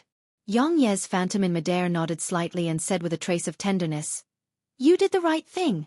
I'll issue a declaration of war to Dutania Duchy. Moreover, I'll immediately dispatch troops to attack Dutania Duchy and exterminate Sanger clan. All the forces allied with Dutania Duchy. My mechanical golem legion will ruthlessly destroy them all. Leave no one alive." Yang Ye's phantom pointed towards Bantania's small group and said in a voice brimming with cruelty and killing intent, "As for you, staying together with this Sanger clan's trash, do you want to take your clan to advance and retreat together with him and engage in a life-and-death battle with Steel City?" An aristocratic youngster standing next to Bantania courteously saluted Yang Ye's phantom and said, "Respected Steel City's City Master Darren, I'm Marcus, the 8th successor of Rex Duchy's Patania clan. Today is the first time I've met Bantania. We don't have a deep friendship. My clan also doesn't want to be enemies with you." Finished speaking, Marcus immediately separated himself from the small group and walked to the side, watching indifferently from the sidelines. Respected Steel City's City Master Darren. One by one, the members of the small group stepped forward and saluted respectfully towards Yang Ye's phantom, then left Bantania's side. The members of the small group were elites from various clans. Although they were filled with disdain and discrimination towards Yang Feng and the other Orientals, but they wouldn't easily show it. Especially when facing a formidable warlock capable of killing a level 2 warlock, they would remain humble. In front of a warlock, mortals must remain humble. This was the first rule in all of Tyrandot subcontinent's national laws. If this rule was violated, then even if an aristocrat was killed by an official warlock, the law wouldn't be able to punish the official warlock. This was the world of warlocks. Chapter 46. That incomparably beautiful young lady with a superior level 6 spirit aptitude also slightly bowed towards Yang Ye's projection in salute and said faintly, "Respected Steel City's City Master Darren, I'm Jessica, Fernandro Principality's Fernandro clan's 3rd successor. Our clan also doesn't want to be enemies with you."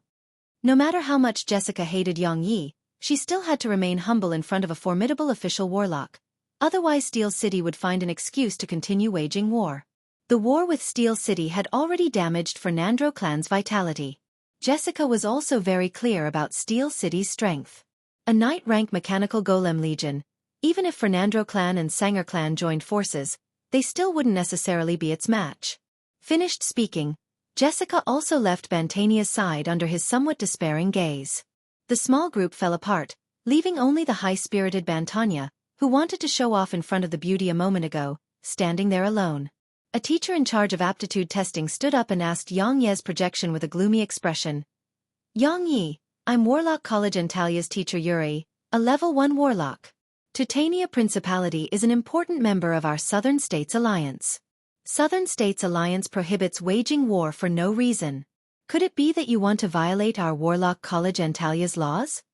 Southern States Alliance was Warlock College Antalia's foundation. Warlock College Antalya basically didn't allow the Southern States Alliance to mutually attack each other and consume their strength. Yang Ye's projection swept Yuri with a glance and said coldly, "Yuri, I have no intention of violating Warlock College Antalya's laws. However, this mortal ant has insulted me. A warlock's dignity can't be violated. In order to uphold a warlock's dignity, I have the right to retaliate against him and his clan. I've decided to destroy him and his clan. Only then can I quell my anger. Anyone who obstructs my revenge is my enemy. No matter who." Yuri choked at once and sunk into silence. Tyrandot subcontinent was a continent where warlocks occupied a dominant position. A warlock's dignity couldn't be violated. Any mortal who insulted a warlock's dignity would suffer the warlock's terrifying retaliation. This was also a warlock's right. Bantania's spirit aptitude was as high as intermediate level 5, and he possessed the strength of a high-level warrior. He could already be considered a genius among mortal youths. But a mortal genius was still a mortal. He wasn't a warlock. Once he insulted a warlock, then it was reasonable for Yang Feng to destroy his family. Bantania's eyes surged with a hint of despair, and he said with a somewhat hoarse voice, "Great Steel Lord, I didn't insult you. I swear on my life that I have absolutely no intention of insulting you."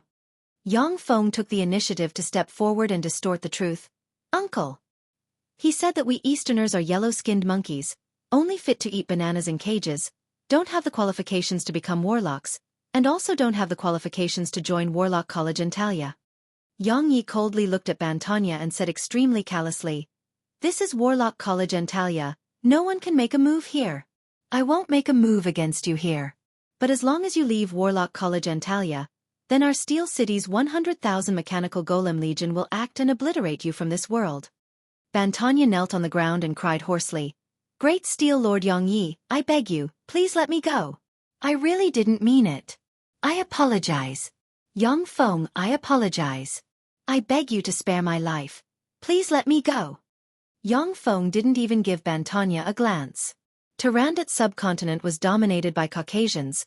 It was very difficult for Easterners to integrate into the mainstream society. As long as Yang Feng showed a bit of weakness, then he would be bullied and humiliated. He didn't want to be bullied. Furthermore, if he could seize the opportunity to annex Titania Principality, then his forces could once again obtain a huge expansion. Currently, Yang Feng's territory already bordered Savage Claw's Denizia Empire and Rose Garden's Rose Empire, one of the 6 great warlock groups. If he wanted to expand his territory, then he could only attack Denizia Empire or Rose Empire. If Savage Claw didn't dispatch a great warlock rank expert, then Yang Feng still had the assurance to fight against Denizia Empire. But once Savage Claw dispatched a great warlock rank expert, then his chances of victory would drop to the lowest point. Under such circumstances, it was very difficult for Yang Feng to expand. Now that he had the opportunity to expand, he naturally wouldn't easily let it go. At this moment, a terrifying pressure gushed out from inside Warlock College in Talia and shrouded the land. Under that terrifying pressure, everyone present had their complexions pale and their bodies tremble. Yang Feng's complexion also changed greatly under that terrifying pressure, his whole body brimming with fear, and he almost couldn't help but kneel. At this moment, the level 1 secret treasure green heart on Yang Feng's chest that resembled a green leaf blossomed with traces of green radiance, weakening that terrifying pressure by more than 50%. Only then was he barely able to withstand that terrifying pressure and didn't make a fool of himself on the spot and kneel on the ground. A gate appeared out of thin air. When the gate opened, gusts of fishy wind gushed out of the gate, and a scarlet hand extended from the gate and grabbed Yang Feng before entering the gate. As soon as Yang Feng entered the gate closed and disappeared from the air. Yang Feng's vision blurred. Then he saw himself appear in a hall. In the center of the hall sat a silver-haired middle-aged man, as if a sun. His body blossomed with incomparably terrifying fluctuations of power. Yang Feng glanced at the silver-haired middle-aged man, his eyes ached. As if looking straight at the sun, he couldn't see anything. "I'm Scarlet Hand's Blitz." A formidable and refreshing power suddenly entered Yang Feng's body, poured into his eyes and soothed the pain in his eyes. Simultaneously, a dull voice sounded in the hall. Yang Feng's eyes flowed with tears, his heart shivered. "Scarlet Hand's Blitz, Warlock College Antalia's most formidable level, 3 warlock, the man closest to a great warlock. He's really too powerful." Yang Ye's embodiment of a phantom slightly saluted Blitz and said respectfully, "I'm Steel City's City Master Yang Yi, greetings Blitz Darren." Blitz announced in a dull yet extremely overbearing manner, "I already know what happened. Steel City is not allowed to wage war against Titania Principality." Chapter 47. Yang Yi fell silent for a moment before replying respectfully, "As you command. However, please allow my City of Steel to wage war against the Sanger clan." Blitz said coldly, "No." Anger welled up in Yang Feng's heart. Under his order, Yang Ye's projection fell into endless silence, not agreeing as readily as a moment ago. Blitz said indifferently, "I can let the Sanger family compensate you. 10,000 magic stones. I will make them pay you 10,000 magic stones for their stupidity." 10,000 magic stones were equivalent to 1,000,000 gold coins. Fernando Principality was defeated by Yang Feng, and the war reparations they paid were merely 300,000 magic stones. The huge war reparations of 300,000 magic stones had already pressured the Fernando clan to the point of suffocation. For a warlock group like Sanger clan that doesn't control a state, 1 magic stone is definitely a huge sum. Yang Ye's image said respectfully, "I don't need magic crystals. I just want you to promise me 3 things. First, Let my nephew enter Warlock College Antalia's Secret Arts Pagoda and choose a secret art that can promote him to a great warlock. Second, please give my nephew a bottle of Mermaid Tears potion. Third, Bantania's head. Fourth, please let one of my nieces be exempted from the entrance examination. Warlock College Antalia's Secret Arts Pagoda contained countless secret arts. There was no lack of secret arts that could allow one to advance to a great warlock. The reason why Warlock College Antalya was able to become one of Tyrandot subcontinent's 6 great overlord rank forces was because of their several thousand years of inheritance of great warlocks that had never been severed. Even when they were at their weakest, they still had 2 great warlocks keeping watch. One of the important reasons was that there were countless secret techniques in the secret technique tower, allowing those geniuses to choose different secret techniques to cultivate according to their actual situation. The Mermaid Tears potion was an alchemy potion that could change a cultivator's soul aptitude. It was of a higher grade than the Blue Mirage Demon Maiden, and was more difficult to refine. Each bottle was worth more than 8,000 gold coins, and there was no market for it. Although the Blue Mirage potion was rare, it could still be bought from the market from time to time. On the other hand, the Mermaid Tears potion would only occasionally appear in auctions or black markets. Warlock College Antalya's Mermaid Tears were basically all directly bought by the major official warlocks. Very few of them were sold outside. Although Yang Feng obtained a huge amount of magic stones, but he still didn't have the means to buy such a rare elixir as Mermaid Tears. Blitz's eyebrows creased slightly as he said in a deep voice, "If your nephew Yang Feng signs a soul contract, he's not allowed to impart that secret method to anyone, including you. Then I can agree to your request." Yang Feng's soul aptitude was only inferior level 1. From Blitz's point of view, even if Yang Yi tried his best to collect potions that could increase his soul aptitude, he would at most be able to increase his soul aptitude to around rank 3. With a soul aptitude of around level 3, even if one had a great warlock rank secret method inheritance, one would at most be a level 3 apprentice warlock, and even promoting to an official warlock would be very difficult. Yang Ye's projection said respectfully, "All right. I'll make him sign a soul contract, and I'll never teach that secret technique to anyone." Standing respectfully aside, the corners of Yang Feng's mouth curved slightly and his eyes flashed with a smile. "Sign this soul contract." Blitz took out a soul contract drawn from an unknown formidable monster skin and handed it to Yang Feng. Yang Feng carefully examined that soul contract for a moment. Only after he didn't discover any traps did he sign his name on it. After Yang Feng signed his name, that piece of hide immediately combusted and turned into a gloomy blue flame without any temperature. That gloomy blue flame suddenly flew out and at once disappeared into the space between Yang Feng's eyebrows. Blitz threw a silver badge at Yang Feng and said faintly, "After you've officially promoted to an apprentice warlock, take this badge and you can enter the Secret Arts Pagoda. With your current physical constitution, as long as you enter the Secret Arts Pagoda then you'll die. You won't even have the qualifications to receive the secret method inheritance." Warlock's secret treasures, every one of them possessed unimaginably formidable powers. Mortals were basically unable to come into contact with Warlock's secret treasures and domains. The Secret Arts Pagoda was one of Warlock College Antalya's core areas. It had the defensive power of countless secret treasures. Just a trace of fluctuations of power emitted by those secret treasures could easily kill an ordinary person like Yang Feng. Yang Feng respectfully saluted Blitz and said, "Many thanks Blitz Darren." Blitz swept Yang Feng with an ice-cold glance, then casually waved his hand and a huge door once again appeared. A scarlet hand appeared out of thin air, grabbed Yang Feng and directly threw him inside the door. Yang Feng only felt a burst of dizziness. His eyes lit up and he once again appeared at Warlock College Antalya's test site. At Warlock College Antalya's test site, youngsters from Southern States Alliance looked at Yang Feng's figure. Their eyes flashed with a touch of dread. No one dared to talk about him in private anymore. Yang Feng swept the surroundings with a glance and discovered that Bantanya had already disappeared. Jessica, who came from Fernandro family, was fiercely glaring at him. Without an excuse, even if Steel City's strength was far more tyrannical than Fernandro family's, it still couldn't act against Fernandro family.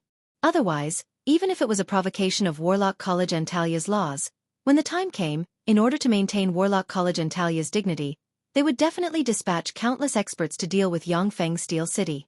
Yang Feng didn't pay attention to Jessica. He stood alone at the test site. At the place where they passed the test, many young aristocratic boys and girls from the Southern States Alliance had formed small circles. None of the small circles took the initiative to approach Yang Feng. Yang Feng's strong performance a moment ago made many aristocratic youngsters from Southern States Alliance feel conflicted. Although they didn't dare to confront him, but they still used their actions to silently resist Yang Feng. Yang Feng didn't care about the joint resistance of those youngsters. The reason why he took such a huge risk to come to Warlock College Antalya was to cultivate the Warlock path. If he could promote to a great Warlock rank expert in the future, then even if he was an Easterner, there would still be countless people who would come to curry favor with him. Shui didn't even need to have her soul aptitude tested. She was directly exempted from the entrance exam and stood beside Yang Feng. The gazes of the youngsters concentrated on Shui standing beside Yang Feng. Many aristocratic youngsters had a favorable impression of her. Only because they were afraid of Yang Feng standing beside her, no one dared to harass her. Chapter 48. After the first round of screening, there were a total of more than 5,000 students whose spirit aptitudes met the standard. The majority of the students' spirit aptitudes were at level 4. The second round of screening was issued almost immediately after the first round of screening. 4,000 of the more than 5,000 students were eliminated, leaving only 1,000 students. Among them, not a single student with a level 5 or higher spirit aptitude was eliminated. Only level 4 spirit aptitude students would have to rely on their background and connections to obtain the qualifications to enter Warlock College Antalya to study. Commoner students without any background, unless they possessed a level 5 or higher spirit aptitude. Otherwise, it was basically impossible to enter Warlock College Antalya to study.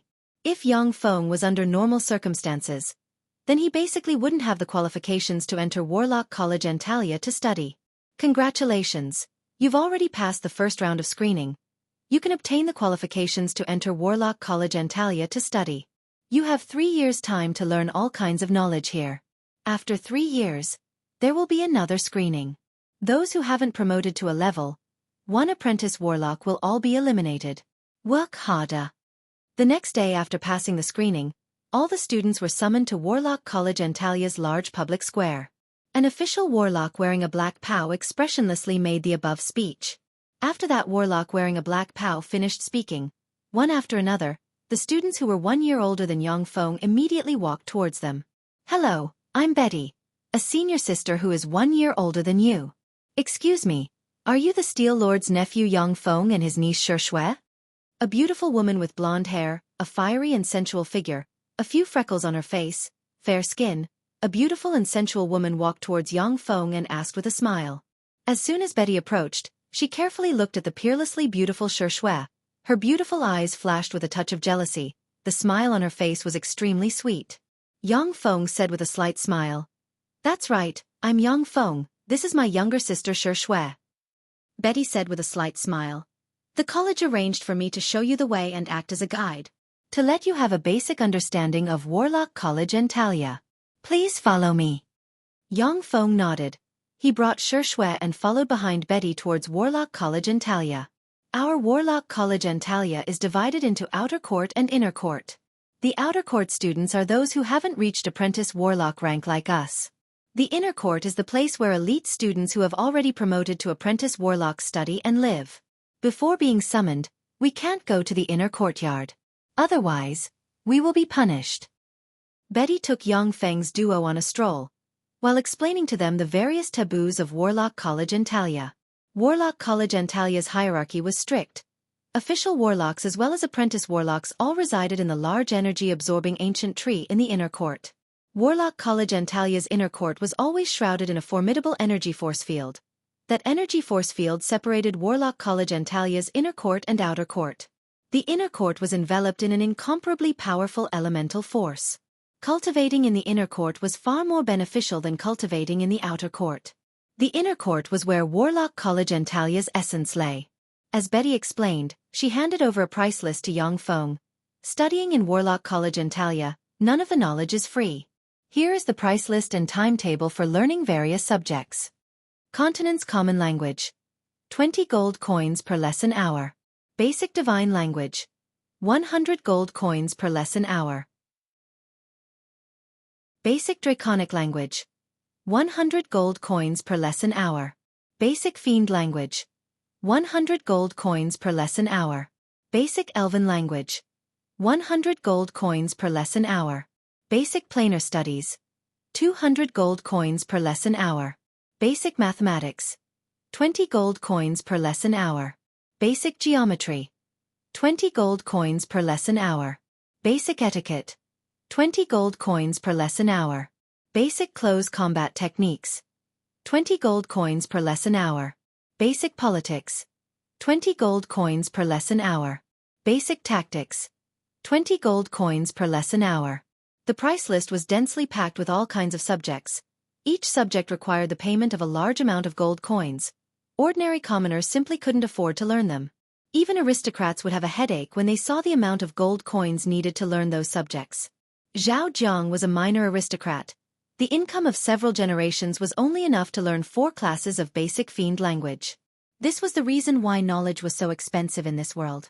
In Tyrannid subcontinent, knowledge was firmly grasped in the hands of greater aristocrats with warlock bloodline. Ordinary commoners, unless they had a heaven-defying soul aptitude and were lucky enough to obtain a warlock's inheritance, otherwise, it would be very difficult for them to make a name for themselves. Body Warlock Cultivation Intermediate Secret Art. 10,000 gold coins or 90 inferior magic stones. Yang Feng's gaze fell on the last row, his eyebrows creased slightly as he said, Body Warlock Cultivation Secret Art requires so much gold coins. How could ordinary commoners have so much money to learn this secret art? Betty said with a slight smile, Warlock College Antalya provides a loan service. Every student who exchanges for Body Warlock Cultivation Method can provide a 3-year interest-free loan. Other knowledge can be freely imparted, but once Body Warlock Cultivation Method is found to be imparting without permission, then the student will automatically become a slave of Warlock College Antalya and be at the mercy of the college. Yang Feng's eyes flashed with a whiff of admiration. He silently thought, such a brilliant method. In this way, just from the tuition fees, Warlock College Antalya can easily receive more than 90,000 magic stones every year. Knowledge is wealth, knowledge is power. This is vividly reflected in Tyrannid subcontinent. Yang Feng looked at those densely packed courses labeled with prices, his heart brimming with joy. Fortunately, I have Steel City's wealth as my backing. Otherwise, I really wouldn't be able to afford to learn this knowledge. Betty reminded, those ordinary commoner students who lack money, they can go to the mission hall to accept missions. However, those missions are extremely dangerous for us students who haven't even reached the apprentice warlock rank. It's best if you don't accept them. Yang Feng nodded slightly. Steel City's sphere of influence was nearly equivalent to half of Fernando Principality. It would bring him a huge amount of wealth every day. He naturally wouldn't go and accept dangerous missions. Before promoting to an official warlock, he wasn't interested in going out and taking risks.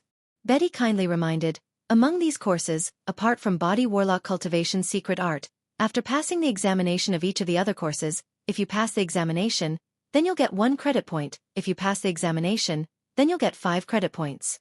100 credit points can be used to exchange for a level 0 spell model. Of course, if you use the purchase method, then a level 0 spell would require 20 inferior magic stones. Basic Divine Language, Basic Fiend Language, Basic Dragon Language, Basic Elven Language. These are the prerequisite subjects for learning a lot of formidable spells. Mathematics and geometry are the key to constructing spell models. Basic Biology is the prerequisite subject for variation and blood meridian variation. If you want to become an official warlock, then you should start to consider the direction of your development and learn the corresponding prerequisite subjects. Chapter 49. Yang Feng said with a slight smile. Many thanks for your reminder. All right. Tip. Betty gave a slight smile and extended her small hand towards Yang Feng. Warlock College Antalya's human resources are very valuable. According to the usual practice, I'll act as your guide, so you should pay me a corresponding tip. According to the usual practice, it should be 2 gold coins, but since you're pleasing to the eye, I'll be fine with 1 gold coin. Let's be friends. All right.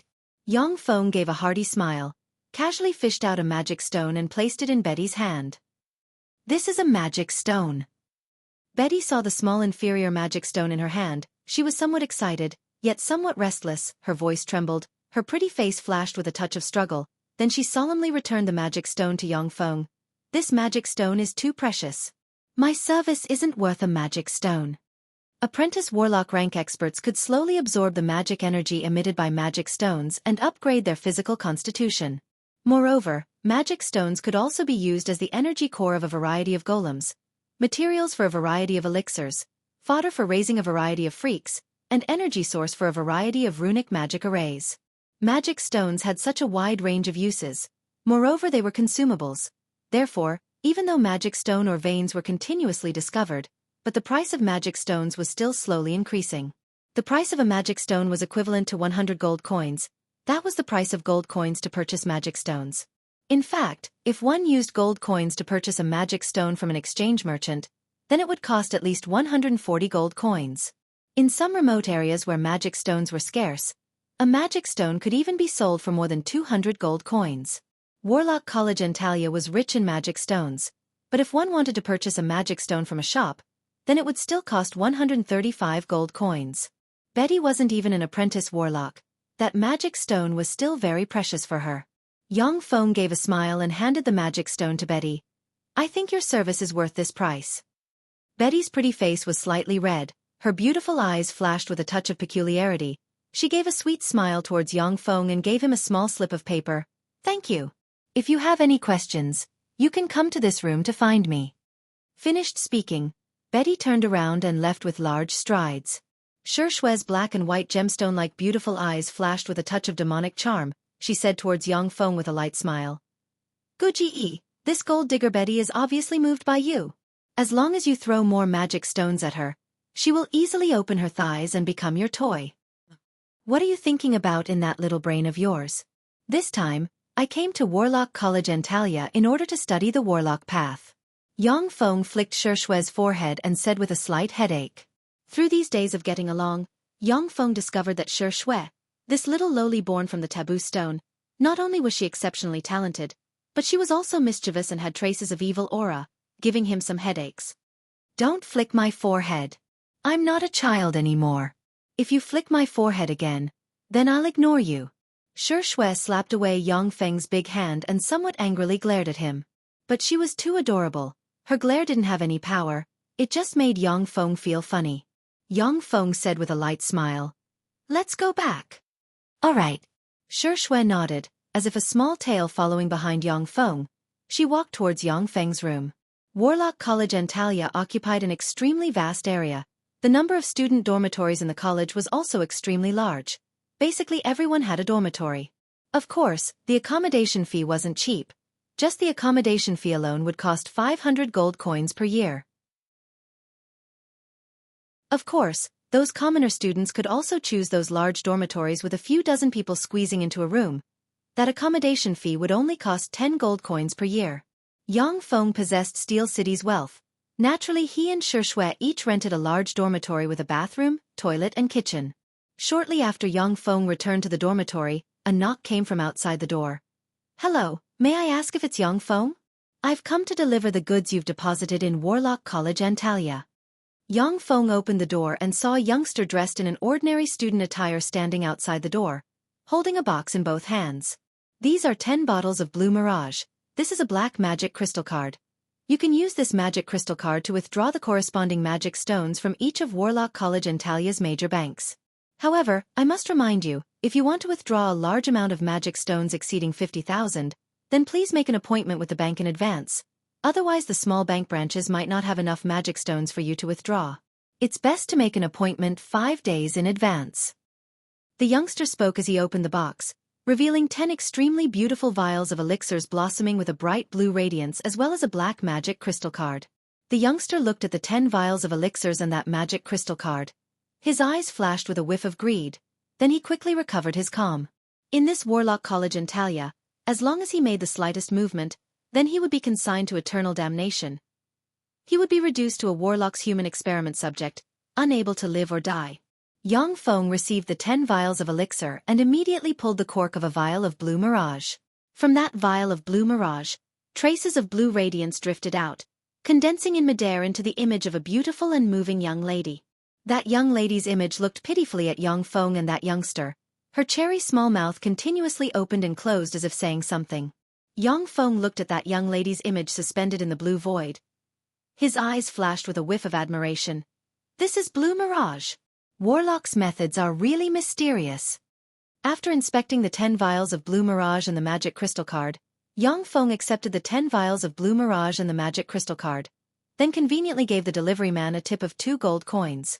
This is for you. Yang Feng returned to his room, then threw 3 vials of Blue Mirage to Shui. Shui swept the 3 vials of Blue Mirage with a glance. She smiled happily, then directly returned the 3 vials of Blue Mirage to Yang Feng. No need, Gidge. My soul aptitude is as high as superior level 8. If I want to continue upgrading my soul aptitude, then the treasures I need aren't as inferior as Blue Mirage. This Blue Mirage, Gidge needs it more.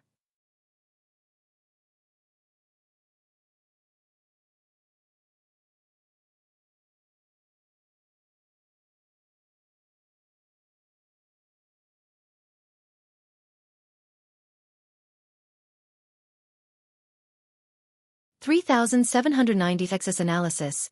Yang Feng practicing the night level cultivation method Thunderox would be unable to promote to a night level expert in his lifetime. But now, as long as he has a large amount of Blue Mirage potion, then he can directly promote to a level 1 apprentice warlock within 100 days. This is the means of warlocks. This year's students were altogether divided into 20 classes. Each class had more than 50 students. Yang Feng and Shui were both assigned to class 10. Yang Feng and Shui entered the classroom. Gazes brimming with complexity were shot from the classroom and concentrated on the two of them. Although Yang Feng's appearance was ordinary, but he was the only successor of the extremely powerful Steel City. With a single sentence, he forced Bantanya to his death, making the students of class 10 endlessly fearful. But Shui possessed a peerless appearance and also a natural charm, naturally attracting the gazes of everyone in class 10. Gars took the initiative to walk over and said with a smile, Yang Feng, what a coincidence, we're in the same class. What a coincidence. The corners of Yang Feng's mouth curved slightly. His eyes flashed with a whiff of a smile. His gaze fell on the 4 youngsters behind Gars. Among the 4 youngsters behind Gars, the 2 young ladies were respectively Bella and Irene. The 2 youngsters were respectively Luke and Leo. Gars, Luke and Leo all had inferior level, 4 soul aptitudes. Bella had intermediate level, 4 soul aptitudes, and Irene had superior level, 4 soul aptitudes. Bella was a petite girl with short blue hair and an ordinary appearance.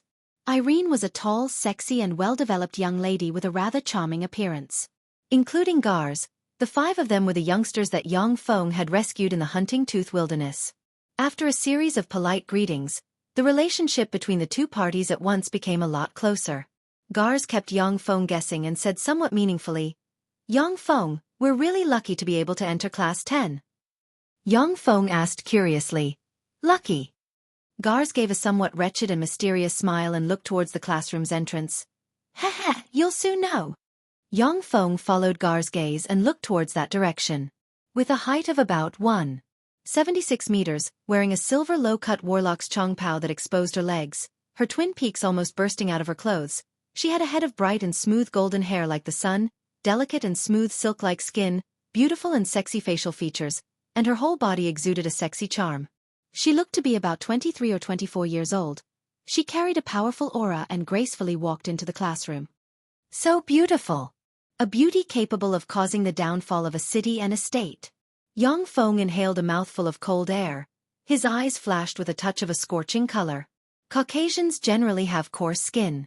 That giant stone city's #1 beauty, Miss Sissy, also had very bad skin. She completely relied on cosmetics to conceal her many defects. But that peerless beauty that stepped into the classroom didn't have such defects. She didn't even wear makeup. Obviously she was a formidable official warlock. The students of class 10, regardless of gender, were deeply attracted by that peerless beauty. Their eyes revealed a scorching color. Eunice revealed a trace of a sweet smile. I'm Eunice, also your class 10's teacher. Now I'll explain to you the rules of studying here. Chapter 51. First, when the teacher is speaking, you have to keep quiet, otherwise you'll be expelled from school. Eunice gave a faint smile. An incomparably formidable life force diffused from her body, shrouding the entire classroom. So strong. Level 1 warlocks are really formidable. Yang Feng was pressured by that terrifying life force, as if he suddenly saw a terrifying and savage behemoth. A touch of trembling and fear welled up within his body. The Mechanical Legion was able to kill an official level 1 warlock. That was because the Mechanical Legion was sufficiently formidable. But Yang Feng himself was very weak. This was the first time he truly felt the might of a level 1 warlock. That was an existence on a completely different level from mortals. At this moment, the level 1 secret treasure green heart hanging from Yang Feng's neck at once blossomed with traces of green radiance. Only then did he free himself from that heavy pressure and return to normal. In the entire classroom, apart from Yang Feng, only Shui easily withstood the pressure from Eunice's life force. Eunice's gaze also swept Yang Feng's duo with a glance. Her gaze stopped on Shui's body for a good while. A touch of extraordinary splendor flashed past her beautiful eyes. Eunice's formidable life force withdrew. Only then did all the students present breathe a sigh of relief, their bodies drenched in sweat. Some of the male students who originally had bad intentions also had cold sweat trickling down their backs. They didn't dare to give Eunice a glance. I won't say any more nonsense. You have to remember, only with a formidable body can a formidable spirit reside. Warlocks not only need a lot of knowledge, they also need a formidable body. Vice versa, in addition to a formidable body, you also need a wealth of knowledge. You have to obtain an outstanding grade in the following subjects, otherwise don't even think of entering the inner court. Continent's Common Language. Basic Divine Language. Basic Dragon Language. Basic Fiend Language. Basic Elven Language. Basic Plane Studies. Basic Mathematics. Basic Geometry. Basic Biology. Basic Botany. Basic Elemental Studies. Tarandit Subcontinent's Modern History. My time is very precious. Apart from during class, don't ask me any questions. Only if you're willing to pay magic stones. You can ask me a question about a basic subject for 10 magic stones. The class schedule has already been sent to you. You can study according to it. Alright, you can disperse. After Eunice finished speaking, she turned around and left the classroom like a queen. This is even more irresponsible than a university. Yang Feng looked at Eunice's back and was somewhat speechless as he thought. The following days also confirmed Yang Feng's thoughts. Warlock College Antalia's teachers were basically all incomparably formidable official warlocks. They all came and went in a hurry, not allowing anyone to ask questions. Basically after they finished their lectures they would leave, not paying the slightest attention to the students. However, what was different from Earth's universities was that, in this Warlock College Antalya, all the students were eagerly absorbing knowledge and studying hard. No one dared to be the slightest bit negligent. The opportunity to enter Warlock College Antalya to study was extremely hard to come by. Once this opportunity was missed, then those students would regret it for the rest of their lives. Yang Feng also seemed to have returned to his high school days, attending classes everywhere during the day. After attending classes he would directly go to the public library and use the microchip to record all the books in the library into the database, categorizing and storing them. Warlock College Antalya's public library had an extremely large collection of books. Apart from books related to warlock cultivation, the rest of the books related to politics, economics, military affairs, literature, human geography and other various fields were all available. However, Yang Feng investigated for a long time. The information related to the 8 great warlock dynasties as well as the main continent was still very sparse. Obviously, the information related to the main continent was classified as extremely valuable information and wasn't placed in the public library. 5 days later, outside of Yang Feng's dormitory's door suddenly sounded a knock. A mechanical bladed troop stepped forward and opened the door. Outside the door stood an approximately 18 or 19-year-old man, dressed in a grey pow, with a head full of brown hair and a rather handsome appearance, as well as approximately 14 or 15-year-old beautiful young lady with a height of 1.73 m, a pair of cantaloupe-sized twin peaks, a blue ponytail, a gorgeous appearance and brimming with youthful vigor. Yang Feng swept the two with a glance, his eyebrows creased slightly as he said, "Who are you?" "I'm Dutania Principality's Sanger clan's first successor, Felix. This time I came to sincerely apologize to you, Steel Lord's sole successor, Yang Feng. This is our Sanger clan's sincerity."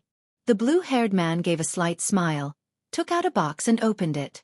Inside the box was the previously extremely unbridled and arrogant severed head of Bantanya. The severed head of Bantanya was brimming with fear, resentment and despair. Felix smiled as he took out a slave contract and handed it to Yang Feng. That idiot Bantanya offended your dignity. Our Sanger clan has already killed him. We hope to appease your anger. This is Bantania's sister Judy. She's our gift to you. Starting from today, she's your slave. The busty young lady Judy's complexion paled. She clenched her fists. Her beautiful eyes flashed with a whiff of despair, yet she remained silent. Sure enough, strength is justice, strength is the truth. Yang Feng looked at the gorgeous young lady with a sexy figure Judy. His eyes flashed with a whiff of peculiarity. These past few days, Yang Feng had already thoroughly inquired about Sanger clan's circumstances. Sanger clan was a warlock clan with several hundred years of inheritance. At present, the only warlock in the clan only had the strength of an intermediate level. One warlock. Sanger clan didn't even have a warlock pagoda. Its foundation couldn't even compare to Black Cottage. Such a small level, one warlock clan, as long as it mobilized its mechanical legion, then Yang Feng could easily exterminate it. Obviously, Sanger clan was also very clear about this point. Not only did it immediately take the initiative to offer Bantania's severed head, it even offered his sister as a gift to Yang Feng, in order to avoid the calamity of extermination. Although Southern States coalition was controlled by Warlock College and Talia, but there were also countless internal conflicts for the sake of benefits.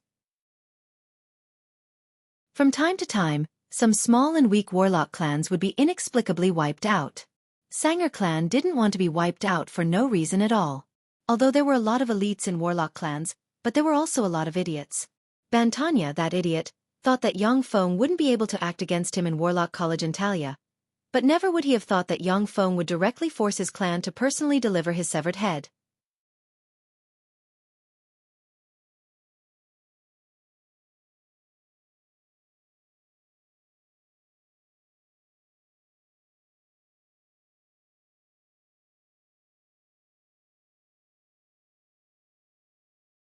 Thus, he has the possibility of promoting to an official warlock. The following days, Yang Feng immersed himself in learning. Every day he hungrily and thirstily studied all kinds of knowledge. Along with the continuous consumption of blue mirage, he can clearly feel his physical constitution strengthening every day. At the same time his learning ability also continuously strengthened. His spirit also became better.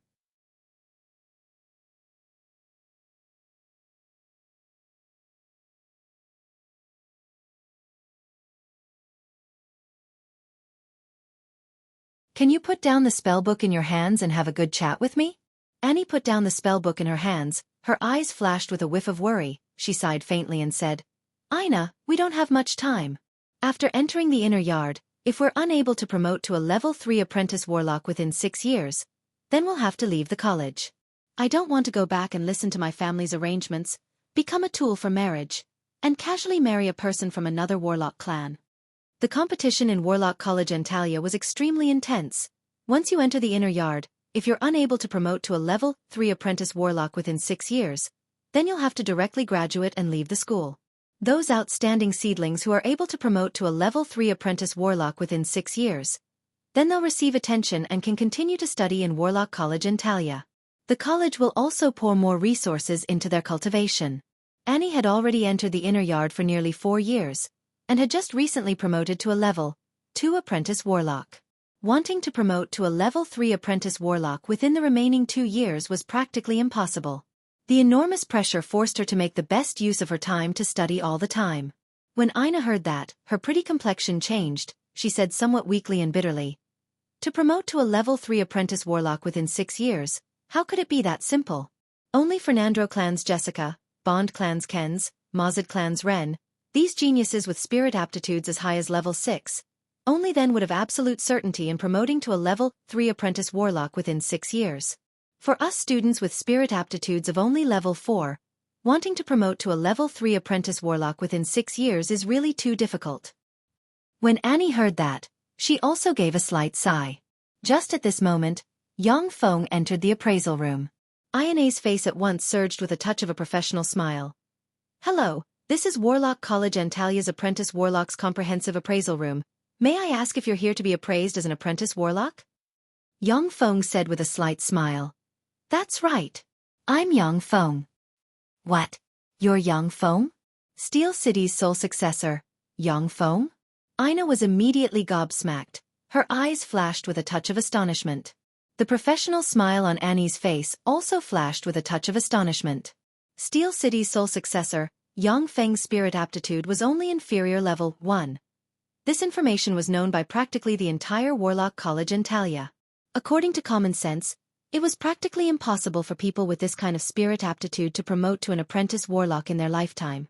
Now that Yang Feng came to be appraised as an apprentice warlock, it was simply inconceivable. Yang Feng said faintly, "That's right." Aina apologized towards Yang Feng. "I'm very sorry, I forgot myself. Please cast a level 0 spell. Illumination."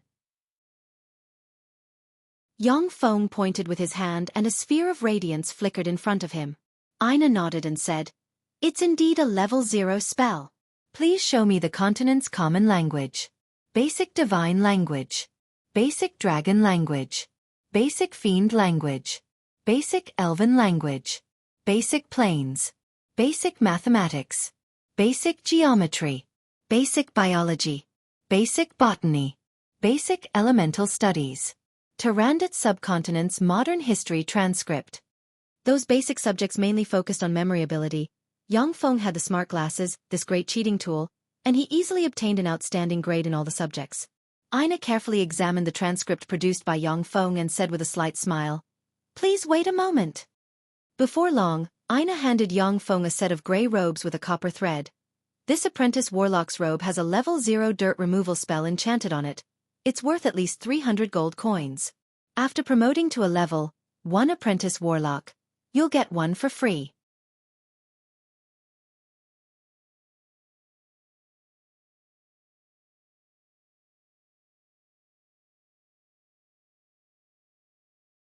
In the inner court, a large number of apprentice warlocks were eliminated every year. The main reason was the lack of magic stones. In the world of warlocks, there was a saying that magic stones aren't omnipotent, but without magic stones, it's absolutely impossible. Yang Feng was wearing an apprentice warlock's robe. As soon as he entered Warlock College Antalia's outer court, he attracted countless gazes. An apprentice warlock appearing in the outer court was a very rare thing. As inner court elites, apprentice warlocks were basically very busy with learning all kinds of knowledge and earning magic stones. Very few people would come to the outer court. That's Steel City's Yang Feng. He actually promoted to an apprentice warlock. How is that possible? Isn't he merely an inferior level 1 spirit aptitude? How could he possibly cultivate so fast? With an inferior level 1 spirit aptitude, how could he possibly cultivate so fast? It hasn't even been 4 months since he joined Warlock College Antalya, yet he was already promoted to an apprentice warlock. In the end, how many precious elixirs did he drink? The Steel Lord really dotes on him. His uncle really dotes on him. Yang Feng had already become a celebrity. There was practically no one in Warlock College Antalya's outer court who didn't know him. Seeing him actually promoted to an apprentice warlock, those outer court students were brimming with envy and jealousy. As long as one wasn't an idiot, then one would understand that for Yang Feng to be able to promote to an apprentice warlock with an inferior level 1 spirit aptitude in such a short period of time, he definitely consumed countless precious elixirs. In fact, a bottle of Blue Mirage was worth more than 5,000 magic stones. Moreover, it was priceless. If it wasn't for consuming a large amount of Blue Mirage, then Yang Feng wouldn't have been able to promote to an apprentice warlock in such a short period of time. While the other students were still struggling for a few magic stones, Yang Feng had already consumed more than 250,000 magic stones worth of elixirs. 250,000 magic stones was enough for a superior level 5 spirit aptitude apprentice warlock to comfortably promote to a level 1 warlock. After consuming such a huge amount of resources, it was very normal for him to promote to an apprentice warlock. Under those envious and jealous gazes, Yang Feng returned to his dormitory. Gars, Bella, Irene and Luke, the 4 people, after receiving the news, immediately rushed to Yang Feng's dormitory. Gar's gaze was complex as he stared at Yang Feng. His heart was filled with mixed feelings as he congratulated Yang Feng. Congratulations on promoting to an apprentice warlock and becoming an inner court elite. Bella and the other 2 stared at Yang Feng with gazes brimming with complex emotions. A super good-for-nothing with an inferior level 1 spirit aptitude. His aptitude was more than 100 times worse than theirs.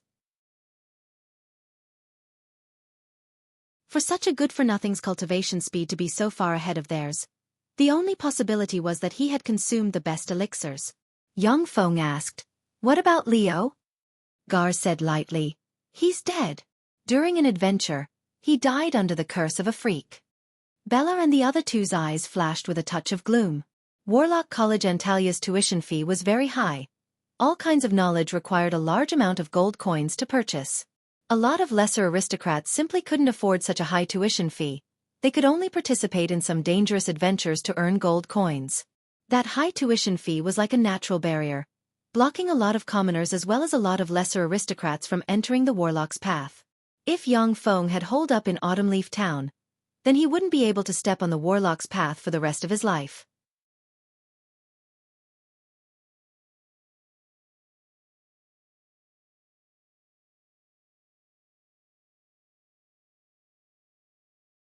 Since the time of the Great Taboo Emperor, the Blood Meridian Warlock path became popular and became one of the two mainstream warlock paths. Apart from the Orthodox Warlock and the Blood Meridian Warlock, there were still other paths to promote to an official warlock. For example, carrying out a transaction with a formidable being from another plane, such as a devil, a fiend, or a god, and then having the other party forcibly promote their soul aptitude and promote to a warlock in one fell swoop. However, that method would most likely turn you into the other party's puppet. Moreover, there were many repercussions.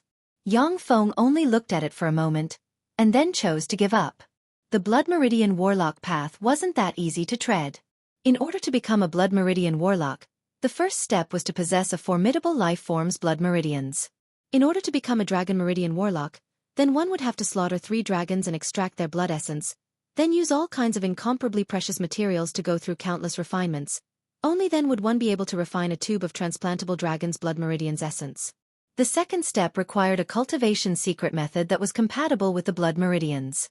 Without a secret method, even if one had the blood meridian's essence, it would still be useless. However, once one became a blood meridian warlock, one's cultivation speed would advance by leaps and bounds, and one would practically not encounter any bottlenecks during cultivation, until the evolution potential of the blood meridian life form was exhausted. A white dragon would generally possess great warlock rank battle prowess after reaching adulthood. If one extracted the blood meridians of a white dragon and transplanted it, then once the evolution potential of a white dragon blood meridian warlock reached great warlock, then the potential would be exhausted, and one would no longer be able to advance by even an inch. Yang Feng silently thought, if one doesn't have the blood meridians of a first-rate life form, then even if one obtained a cultivation secret method, it would still be useless. No wonder Blitz would so easily agree to let me choose a secret method that can be cultivated until Great Warlock rank. Even if I obtained a secret method, it would still be useless, unless I'm willing to merely become a level 1 or level 2 Warlock, and casually hunt some extraordinary life forms comparable to level 2 Warlocks and extract their blood meridians. After truly setting foot on the Warlock path, only then did Yang Feng discover how important talent was. His inferior level 1 soul aptitude was truly too terrible. If he originally possessed superior level 3 soul aptitude, then he wouldn't need to worry about his soul aptitude. Warlock College Antalya only accepted students with level 4 or higher soul aptitude. That's because only students with level 4 or higher soul aptitude had the possibility of becoming level 1 warlocks. Only then would they be worth nurturing. In Tyrandot subcontinent, the other small forces would accept some students with level 2 or level 3 soul aptitude and nurture them into apprentice warlocks, then use them to do odd jobs and so on, basically not being valued. Early the next morning, a series of knocking sounds came from outside Yang Feng's dormitory. It's you. Yang Feng opened the door and discovered that it was precisely Anya standing outside the door. Anya said with a slight smile, "Hello, Yang Feng, I'm Anya. You're the inner court's guide." Yang Feng said with a courteous smile, "Then I'll have to trouble you." Warlock College Antalya's inner court was the place where apprentice warlocks as well as many official warlocks resided. There were many taboos. After every outer court student promoted to an apprentice warlock, an old inner court student would be dispatched to greet the new inner court student. At the junction between Warlock College Antalya's inner court and outer court, there was a gate. In front of the gate was a huge wolf-shaped boulder.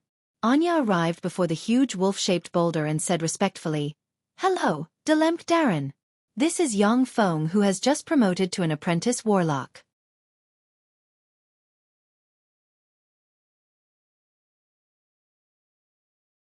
Chapter 56.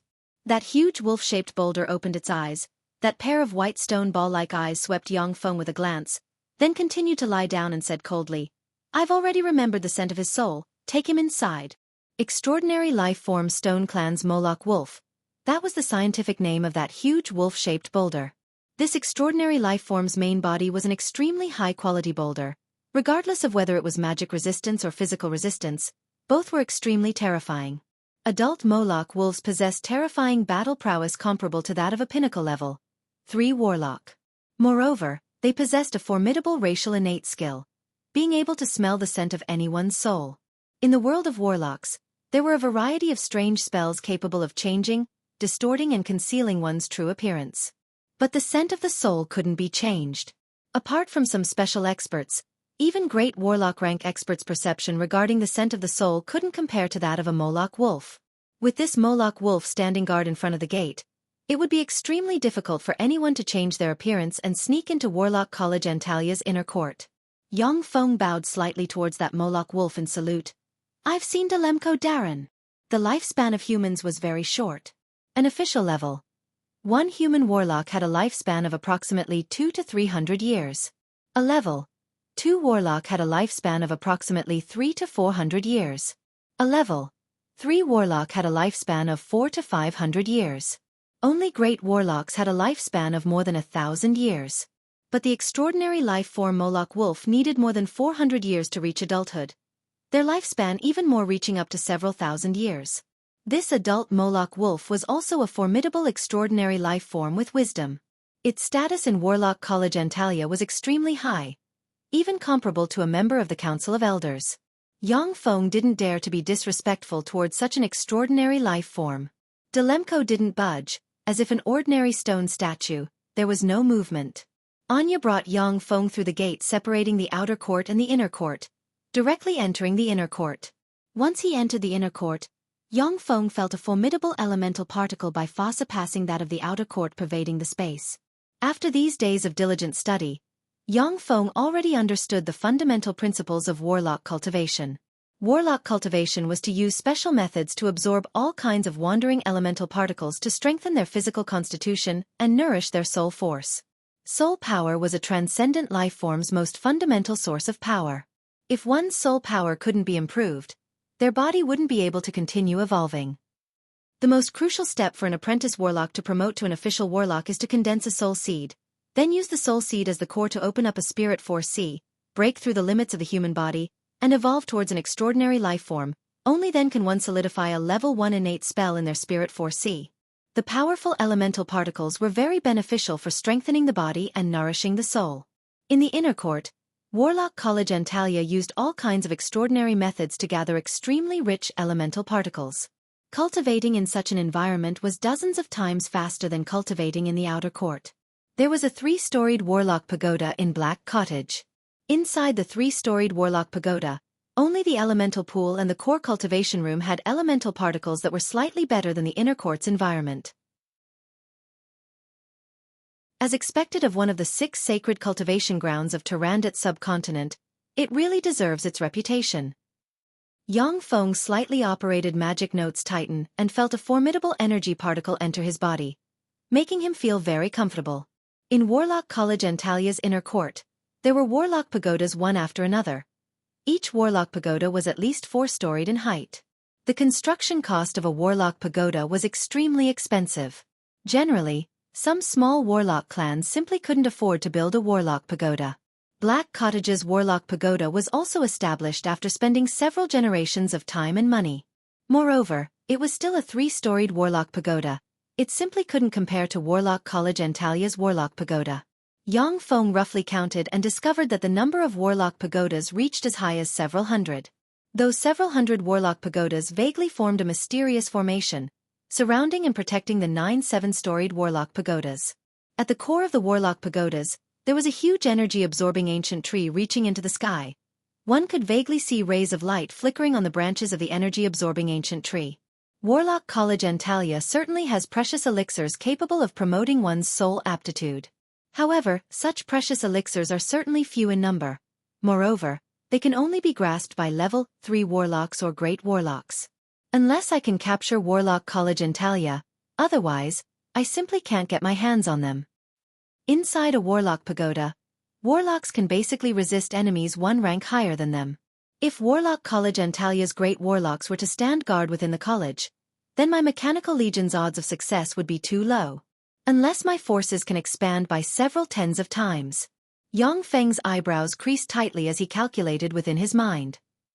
Yang Feng had already gone all out to develop the mineral resources within his territory. Under his crazy mining, Black Rock Town's mineral resources had already started to dry up.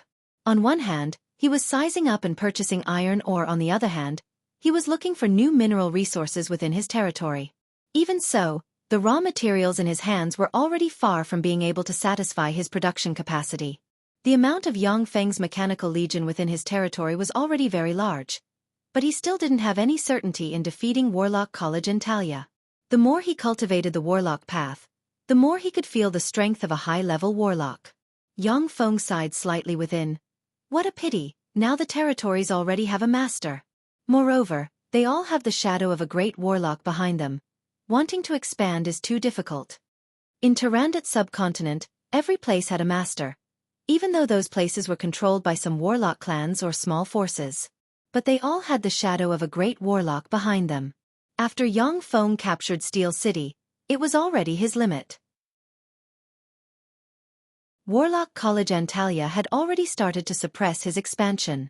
Unless he was willing to attack Savage Claw's territory, otherwise, it would be very difficult for him to expand. Savage Claw was a formidable force that was slightly more powerful than Warlock College Antalya. He wasn't willing to carelessly provoke such a terrifying existence. Yang Feng silently calculated within. Tyrandot subcontinent's fertile places have already been occupied. I can think of a way to look for some desolate areas to occupy. Solar energy, hydroelectric power, thermal power, wind power, and even nuclear power can be utilized. However, I have to complete my warlock studies before I can carry them out. In NR 3790 XS technology tree, nuclear power wasn't considered to be too advanced technology.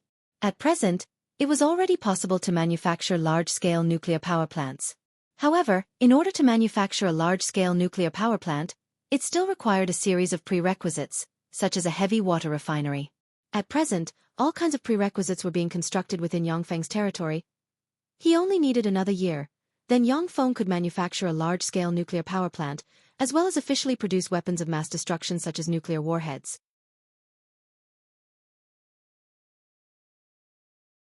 Chapter 57.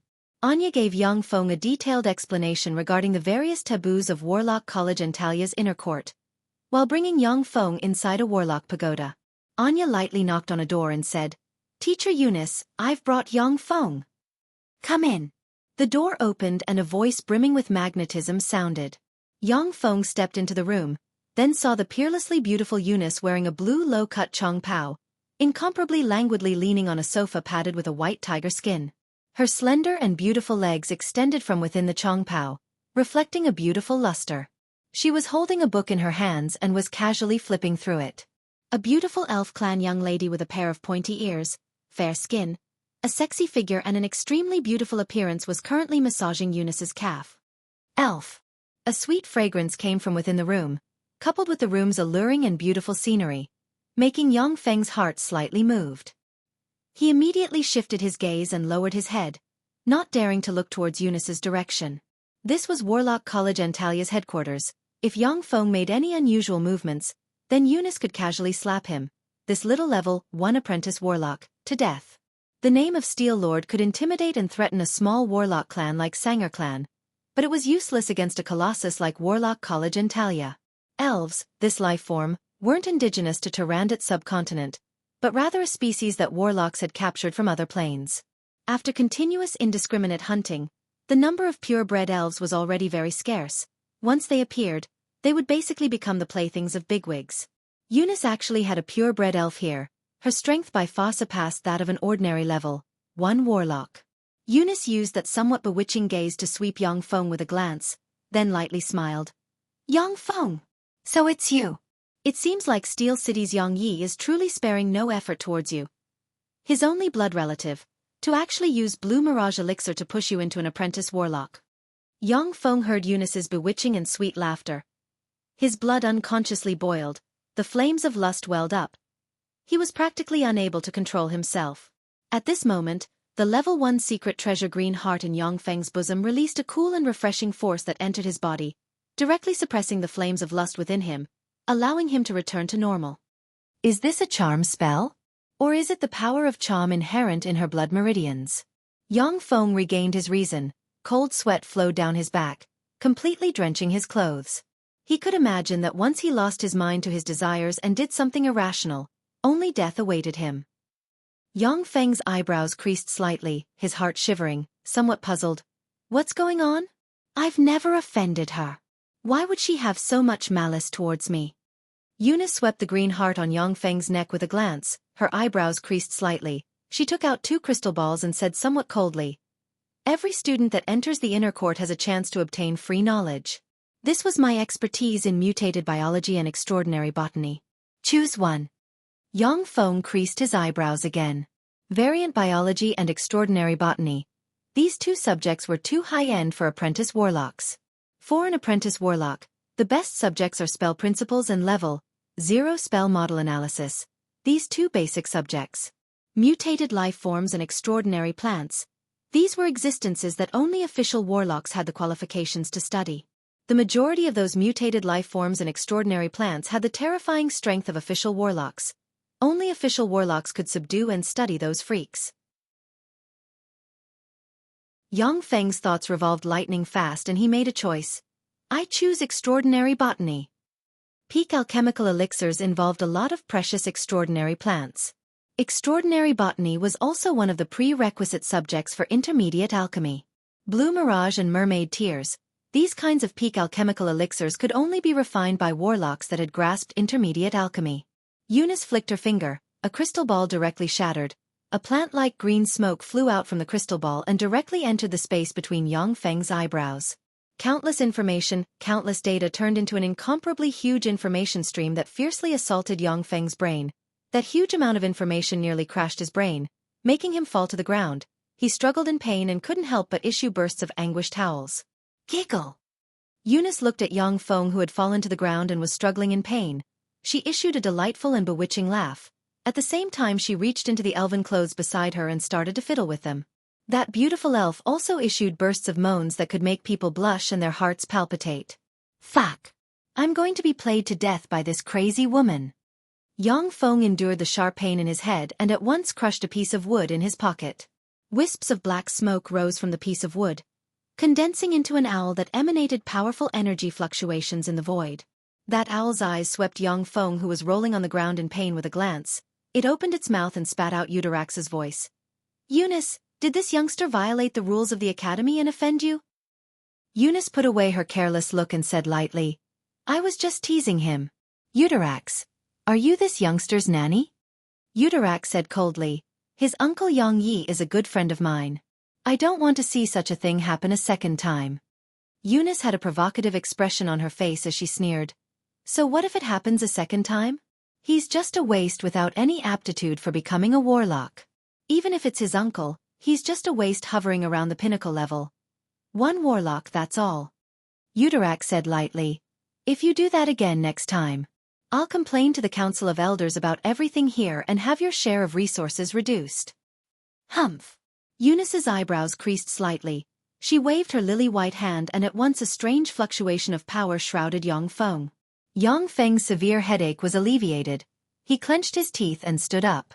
Eunice's beautiful eyes flashed with a touch of a cold glint. She waved her hand and said, Scram! Yongfeng resisted his hatred, slightly bowed towards Eunice in salute and then left. A trifling level. One apprentice warlock in front of an official warlock was still like an ant. How did you offend your teacher? Once he left Eunice's warlock pagoda, the owl possessed by Eudirax opened its mouth and asked. Yongfeng said with a bitter smile, I also don't know. In Warlock College Antalya, apart from the time when he entered the school, Yongfeng flipped out. The rest of the time, he honestly and unceasingly studied all kinds of knowledge. He and Eunice practically didn't have any interactions. He also couldn't understand why this woman would target him. That woman isn't simple, don't provoke her again, otherwise I won't be able to protect you. You still have one more chance to get my help. Pay attention. The owl possessed by Eutirax warned Yang Feng, then gradually collapsed and turned into ashes.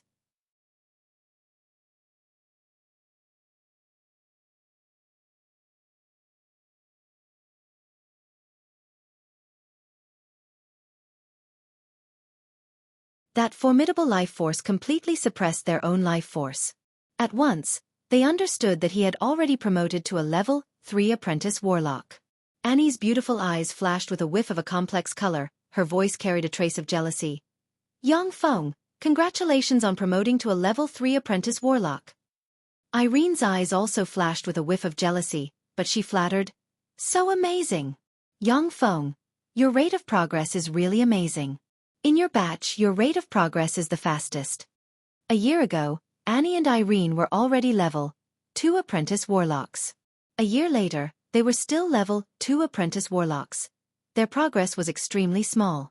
Yang Feng smiled slightly and said modestly, I was just lucky. The various resources Yang Feng spent this year, if converted into magic stones, would be enough to let a level 1 apprentice warlock with a superior level 4 soul aptitude promote to an official level 1 warlock. His promotion to a level 3 apprentice warlock was also a matter of course. Annie had a solemn expression as she said in a deep voice, Yang Feng, have you heard of golden blood? Yang Feng was slightly stunned, his gaze congealed and he said in a deep voice, Golden blood? Don't tell me it's the Aurum clan's blood essence that can purify souls and upgrade soul aptitude? Aurum clan was a race discovered by the founder of the second warlock dynasty, Taboo Lord, when he was colonizing a different plane. The Aurum clan's blood essence had the mysterious power to purify souls and upgrade a cultivator's soul aptitude. Taboo Lord practically massacred the Aurum clan's experts, extracting their blood essence to substantially upgrade his soul aptitude. Only then did he break the curse of his low soul aptitude. He advanced by leaps and bounds on the warlock path, and finally became the founder of the second warlock dynasty, as well as one of the 10 strongest people in the history of this plane. The Aurum clan's blood essence had such a miraculous effect, it naturally attracted the covetous gazes of countless warlocks. After a long time, the Aurum clan had basically been massacred. The remaining Aurum clan also left their original planes one after another, scattering and hiding in various planes, becoming existences that could only be encountered by chance and not sought after. In Tyrannid subcontinent, only a single vial of golden blood had appeared in an auction house in the last several millennia. The preciousness of golden blood could be imagined. It was a treasure that even existences above great warlock rank would go crazy for. That's right, it's the legendary golden blood. Anya nodded and continued, when I was traveling in the obscure mountain range, I obtained information about a relic. That relic is the headquarters of an intermediate warlock organization, Gloom Cave, of the Third Warlock Dynasty. The golden blood that was auctioned in Tyrannid subcontinent previously came from a relic of Gloom Cave.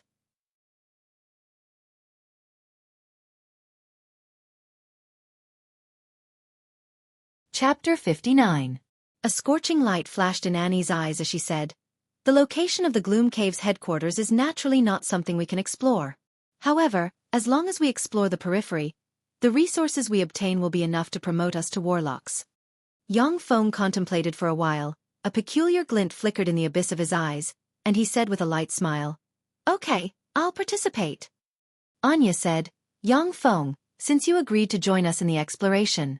In that case, he was not allowed to tell anyone else about this information. Not even your uncle, Yang Yi. Otherwise, if an official warlock were to participate in the exploration, we wouldn't be able to enjoy the resources inside. Yang Feng creased his eyebrows slightly and sank into his thoughts. Aaron hurriedly said, It won't be too late to tell your uncle about the ruins after we've explored it. In any case, after this time, we will also tell our teachers about the ruins. Yang Feng's eyes flashed with a touch of a peculiar glint and he said, All right, I won't tell my uncle about this. After discussing the details for a while, Annie and Nana left. Has it finally begun? They're really concerned about me.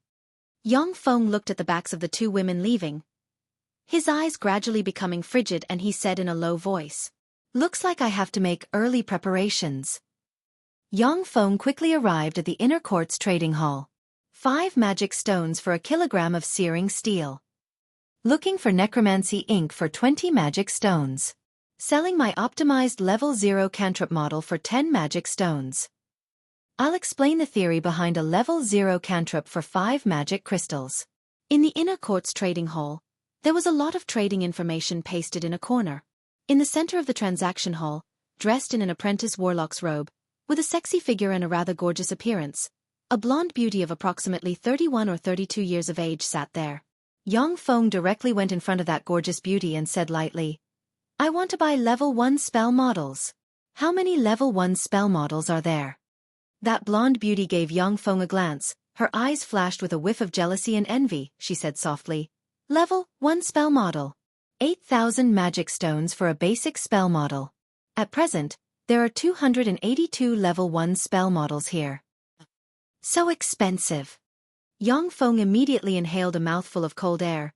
So many level 1 spell models, worthy of Warlock College in Talia. Currently, Steel City's annual income was only 3,000 magic crystals. A level 1 spell model cost 8,000 magic stones. This huge sum of money gave the rich and imposing Yang Feng a headache. In these 2 years, Yang Feng had already spent 100,000 magic stones of Fernandro clan's compensation of 300,000. After all, even if NR 3796 were to directly synthesize Blue Mirage, Mermaid Tears, Dragon Blood, and other alchemy potions, he would still need to purchase a lot of precious materials. Rank 1 spell models were also extremely precious. There were only 15 rank 1 spell models in the entire Black Cottage. Warlock College Antalia's level 1 spell models reached as high as 282. Black Cottage simply couldn't be mentioned in the same breath. Practically any level 1 warlock can find their desired level 1 spell model in Warlock College Antalya. Of course, 8,000 magic stones was also a huge sum of money for an official level 1 warlock. An ordinary level 3 apprentice warlocks simply couldn't come up with such a huge sum of money to buy a level 1 spell model. However, once Warlock College Antalya's inner court students were promoted to level 3 apprentice disciples, then warlock clans would come to recruit them. Warlock College Antalya would also provide loan contracts for those level 3 apprentice warlock students to choose from. Warlock College Antalya was able to accumulate such a huge amount of wealth and cultivate several great warlock rank experts by relying on all kinds of methods.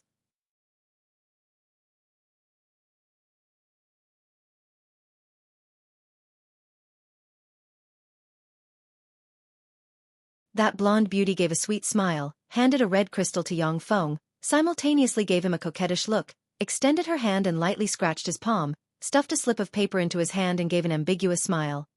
"My name is Emma, this is the address of my room, come and play when you have time." Tarandit's subcontinent's atmosphere was relatively open. Many aristocratic youngsters at the age of 13 or 14 would have their first experience with their maids. If aristocratic young ladies were to marry, then their lifestyle would be slightly better. But after marriage, the number of aristocratic ladies who were unrestrained and unrestrained wasn't small. In Warlock College Antalya, the matter of female apprentice warlocks exchanging their bodies for resources was also not uncommon. For Emma to be able to sit in this comfortable position, she obviously paid a lot of price. Yang Feng put that slip of paper into his pocket, gave Emma a slight smile, then turned around and left the hall.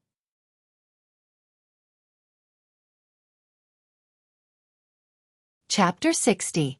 More than 10 kilometers west of Warlock College Antalya, in a small inn at the edge of the main road, in the largest room, there were 4 people sitting at a huge table. 2 of the women were precisely Anya and Irene. One of the other 2 was a young man dressed in a grey apprentice warlock's chongpao. The cuffs of the chongpao had 3 copper threads. He had hawk-like eyes and a hooked nose. His whole body was filled with traces of a bloody aura. The other person was a man with a body as sturdy as a bear. He was dressed in a grey warlock's chongpao. The cuffs of the chongpao had 3 copper threads. He had short blue hair and there was an animal claw mark on the left side of his face. The young man with traces of a bloody aura around his body stared at Anya. His eyebrows tightly creased as he said in a deep voice, "Anya, why did you invite him? He's just a good-for-nothing with a good uncle. A guy who was completely piled up with resources. In terms of battle prowess, I'm afraid that he wouldn't even be able to beat a great knight. That kind of guy would only be a burden." Anya's eyebrows arched as she said, "Trux, pay attention to your words. Could it be that you've forgotten the lesson of that idiot Bantanya? Or do you want to become the second idiot's laughingstock?" Bantania's matter had already been widely spread in Warlock College Antalya. Moreover, it was synonymous with idiot and idiot. It was precisely because of this that Yang Feng didn't receive any provocation in Warlock College Antalya. Although the majority of the students were jealous and despised him for relying on his family's power to rapidly promote himself as a good-for-nothing, but no one dared to say any provocative words in front of him. Truck's eyebrows creased slightly, he clenched his fists, he stared at Anya. His eyes flashed with a touch of anger and he said coldly, "Anya, could it be that you want to go inform that good-for-nothing? Could it be that our friendship can't compare to that good-for-nothing? What's so good about him? Isn't it just that he has a good uncle? If it wasn't for his uncle, then he would be nothing." "Trucks, don't say any more," the man with an animal claw mark on the left side of his face said in a deep voice.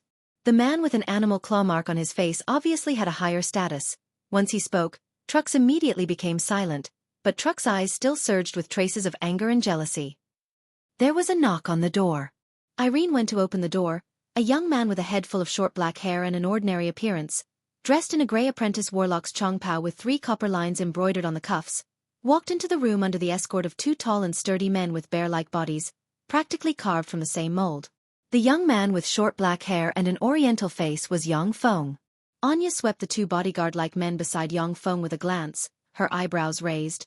Her beautiful eyes flashed with a touch of anger and her voice carried a trace of coldness. "Yang Feng, did you tell others about the relic's information?" Trucks disdainfully smiled and ridiculed. "Haha, I knew it would be like this. Yang Feng, a young master like you really doesn't keep his word. Annie, you must be blind to invite such a guy." The gaze of the man with a claw mark on his face congealed. He sized up the 2 bodyguards beside Yang Feng for a while and then said in a deep voice, "What exquisite mechanical golems. If not for the fact that they don't have any life aura, I would have believed them to be humans. Steel City's Mechanical Golem Legion truly lives up to its reputation." "Mechanical golems?"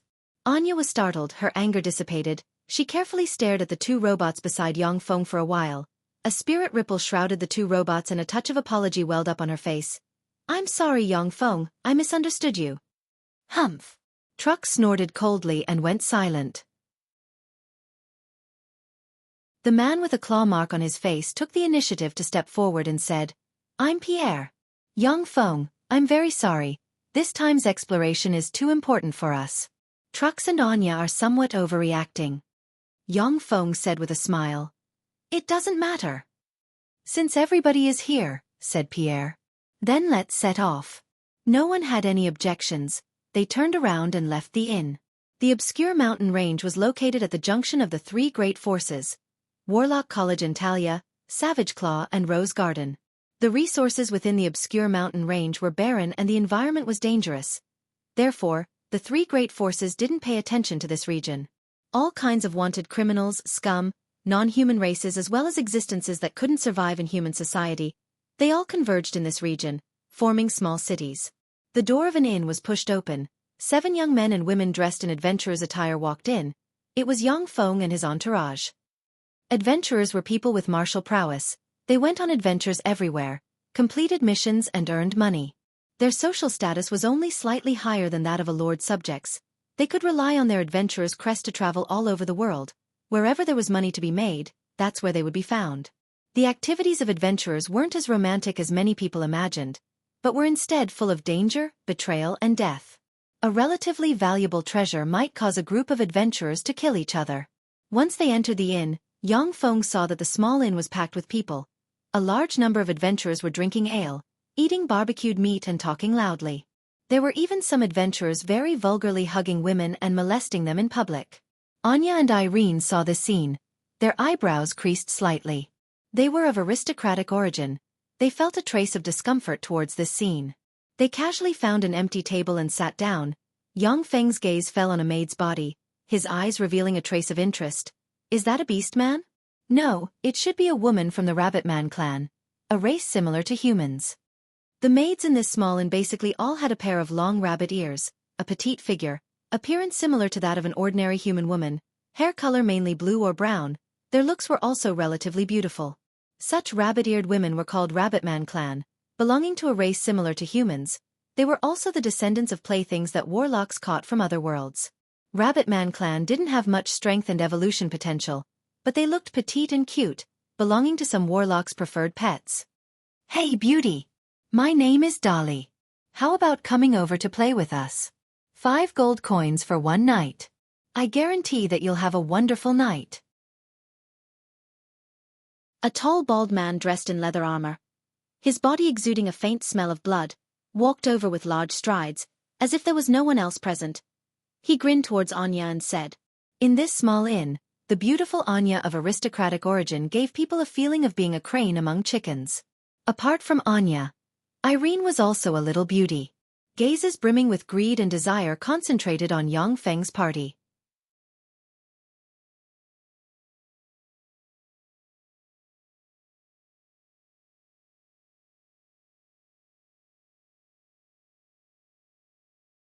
Only, the voices of those adventurers lowered by a lot. Their gazes would from time to time revolve around Truck's body and then move away. After Yang Feng and his entourage simply ate a bit, they then went to their respective rooms to rest. At night, in the basement of the inn, the dim candlelight brought a trace of light to the basement. 3 people were sitting at a table in the room. One of them was the rather handsome bartender. The other one was a malformed tumor on his head. His appearance was ugly. His countenance was malevolent, a middle-aged man. The last one was dressed in black clothes, his skin was wrinkled, his face was covered with age spots, his skin was pale, the space between his eyebrows was shrouded in a layer of black chi.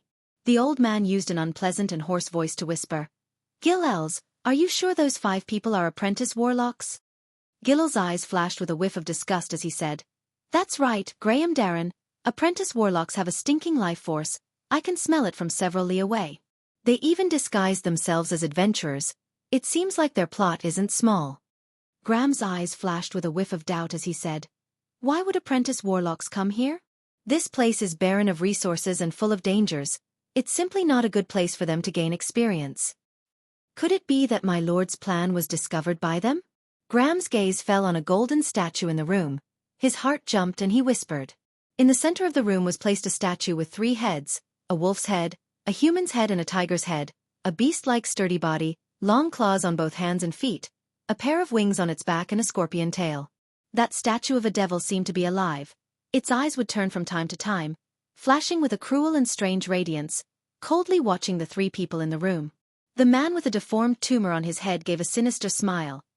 His killing intent surged as he said, "Graham, I'll just go and kill them all. Trifling apprentice warlocks, even if they die, it wouldn't attract too much attention." Graham shook his head slightly and said, "No.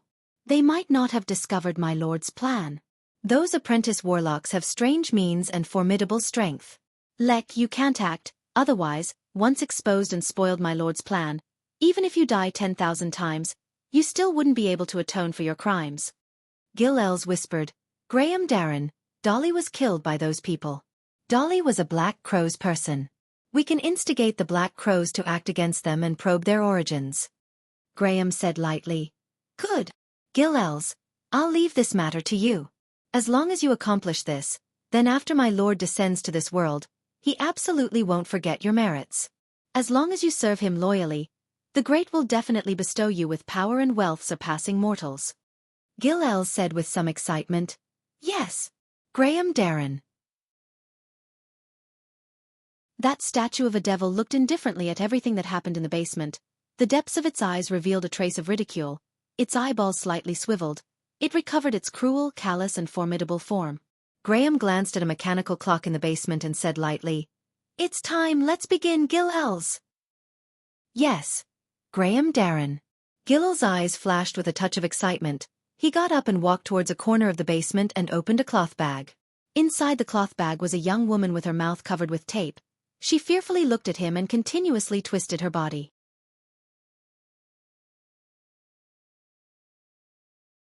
Chapter 62. Gil-Els gave a malevolent smile, tore off the tape on the young woman's mouth, picked up a butcher's knife and ruthlessly stabbed her. Inside the basement, the young woman's painful and mournful screams enveloped the room. Graham and Lek both had excited expressions as they watched this savage scene, their eyes flashing with excitement. The golden freak statue's eyes turned.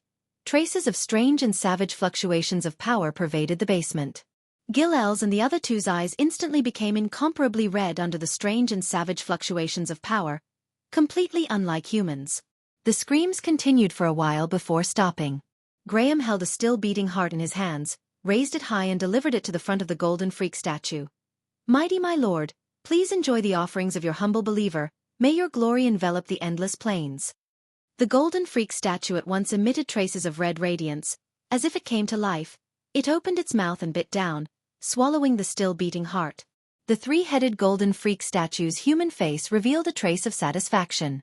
2 rays of blood-red light shot out from its eyes and shrouded Graham's body. Under the red light, Graham's body trembled, and his eyes revealed traces of supreme joy. Traces of powerful fluctuations of power were emitted from his aged body, and the wrinkles and spots on his face also lessened a little. Gil-L's watched this scene. His eyes flashed with a touch of jealousy and envy. According to what he knew, Graham had already lived for nearly 200 years.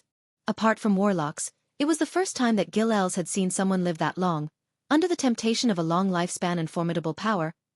He also chose to believe in this formidable being from another plane. On the main road leading to the obscure mountain range, Yang Feng's group of 7 continuously advanced while riding black wildebeests. "Come out! I've already found you." In front of a narrow valley, Yang Feng suddenly pulled the reins, swept the small hillsides on both sides of the valley with a glance, his eyes flashing with a touch of ridicule. Pierre's eyes flashed with a touch of graveness.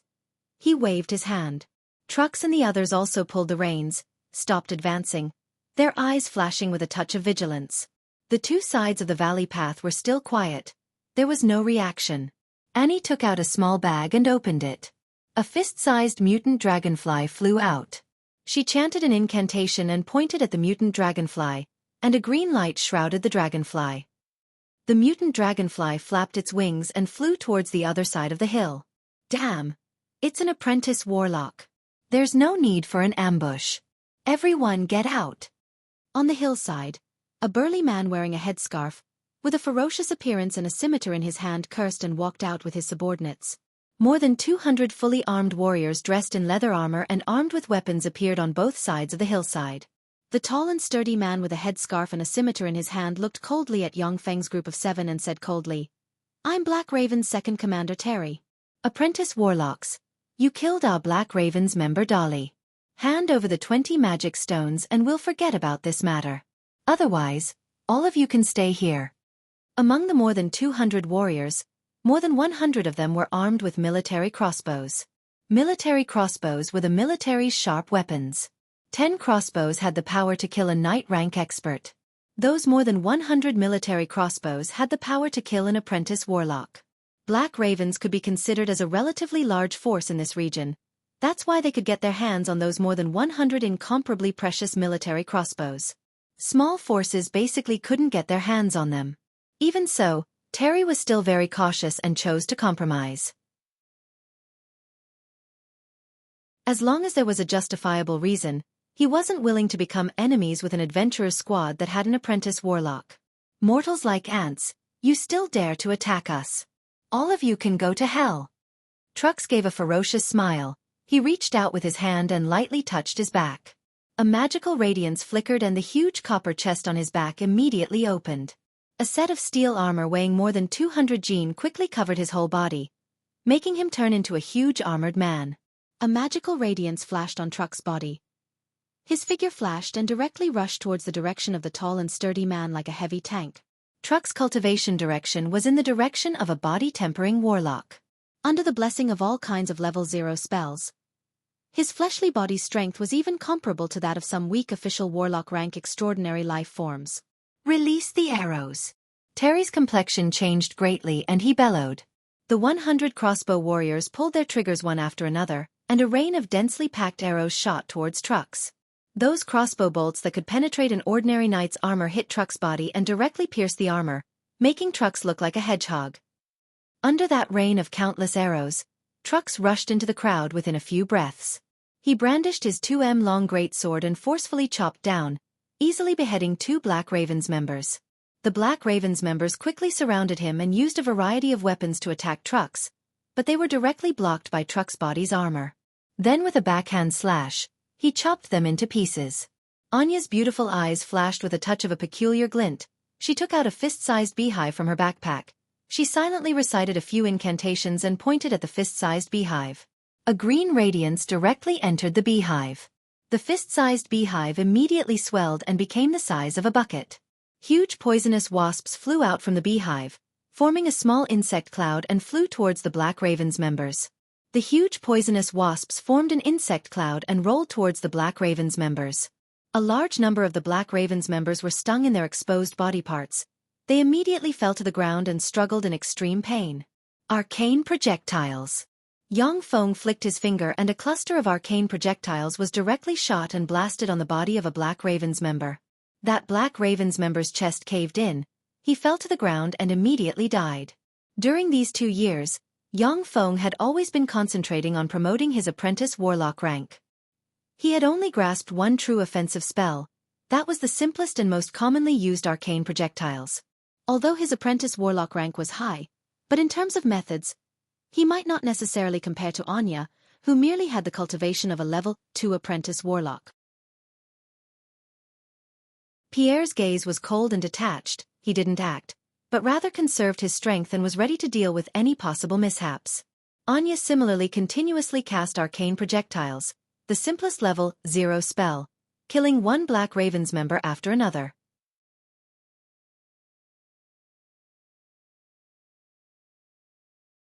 Chapter 63. 4 Apprentice Warlocks. Fuck. How come there are so many freaks? When Terry saw this scene, his eyes flashed with a whiff of despair. He clenched his teeth and immediately turned around to flee. After the rest of the Black Crow's warriors saw the second commander flee, they also immediately turned around and abandoned their companions, directly fleeing towards the 2 sides of the ravine. More than 200 fully armed warriors facing 5 apprentice warlocks ended up suffering a crushing defeat. That's the terror of this world's apprentice warlocks. It's also the reason why warlocks, this group, is at the pinnacle of the world's ruling position, because they grasp this world's most formidable power. On the ground, there were only several dozen corpses of the Black Crow's warriors as well as more than 30 Black Crow's warriors who were stung into pig heads by the swarm of highly toxic bees. Spare me! Don't kill me! Save me! I'm willing to be your slave. The Black Crow's warriors all implored loudly. Go to hell! Go to hell! Go to hell! Trux laughed malevolently. He brandished his great sword, as if he was stabbing ants, killing all of the Black Crow's warriors. Yang Feng watched as Trux directly stabbed the Black Crow's warriors to death. His eyebrows slightly creased. He didn't say a word. They were going to the obscure mountain range. It was naturally impossible to bring along these burdens.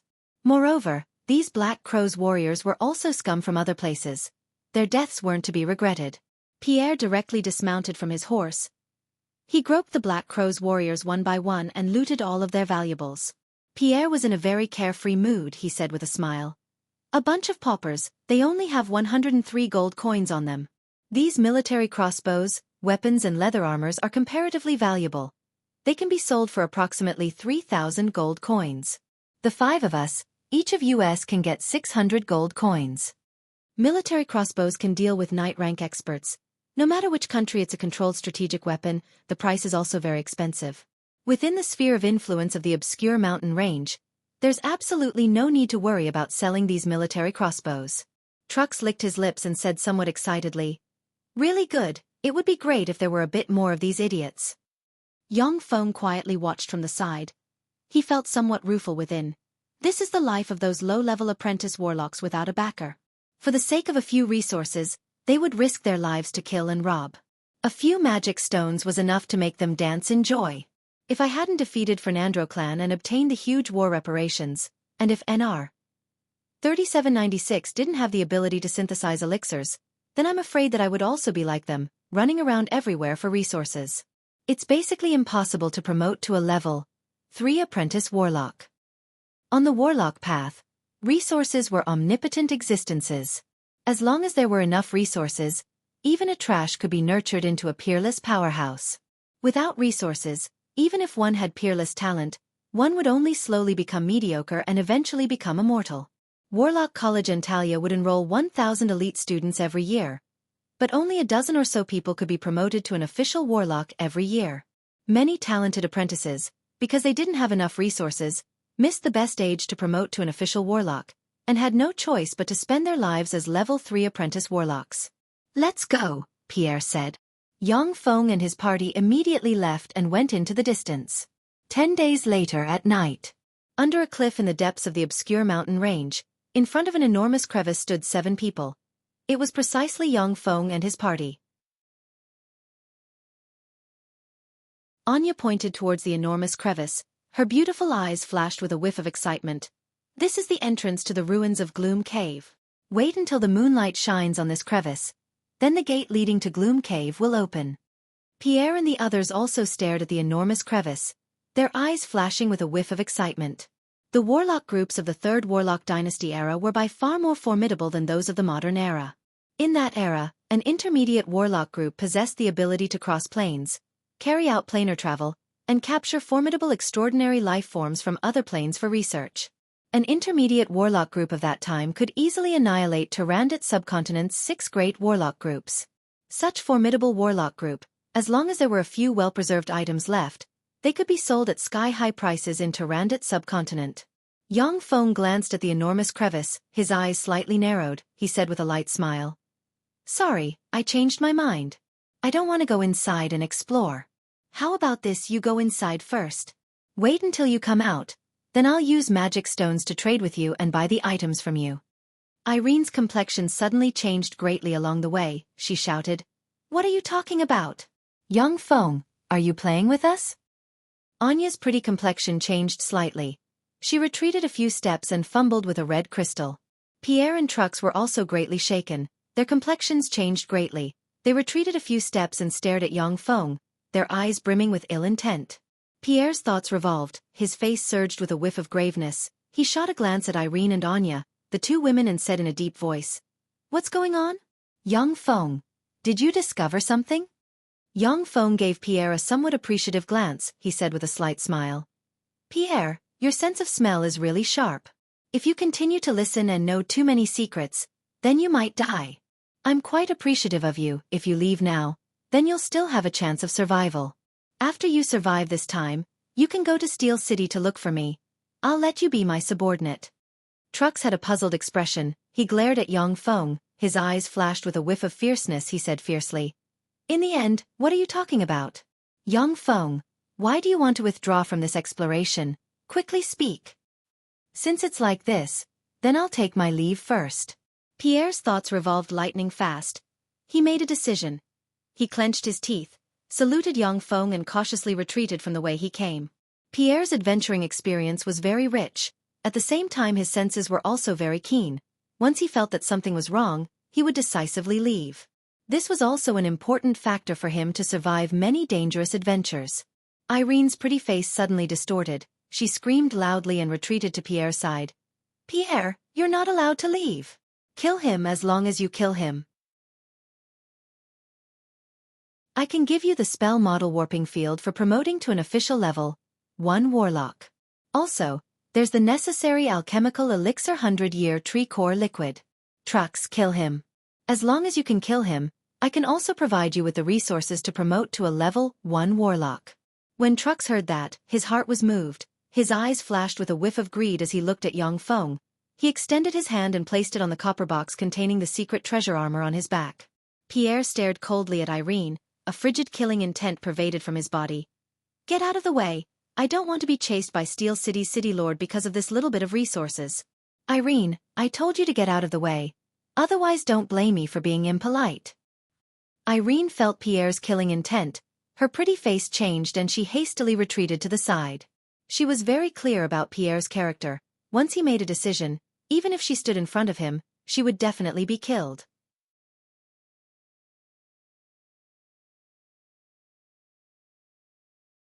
Chapter 64. Truly a cunning guy. When did you discover me? At this moment, along with a sweet and pleasant voice, a beautiful woman dressed in a silver-white low-cut warlock's chongpao, with a silver thread on the cuffs, with a head full of golden waterfall-like long hair, as if a goddess from a myth, slowly walked out from the forest with a smile. "I've seen Teacher Eunice."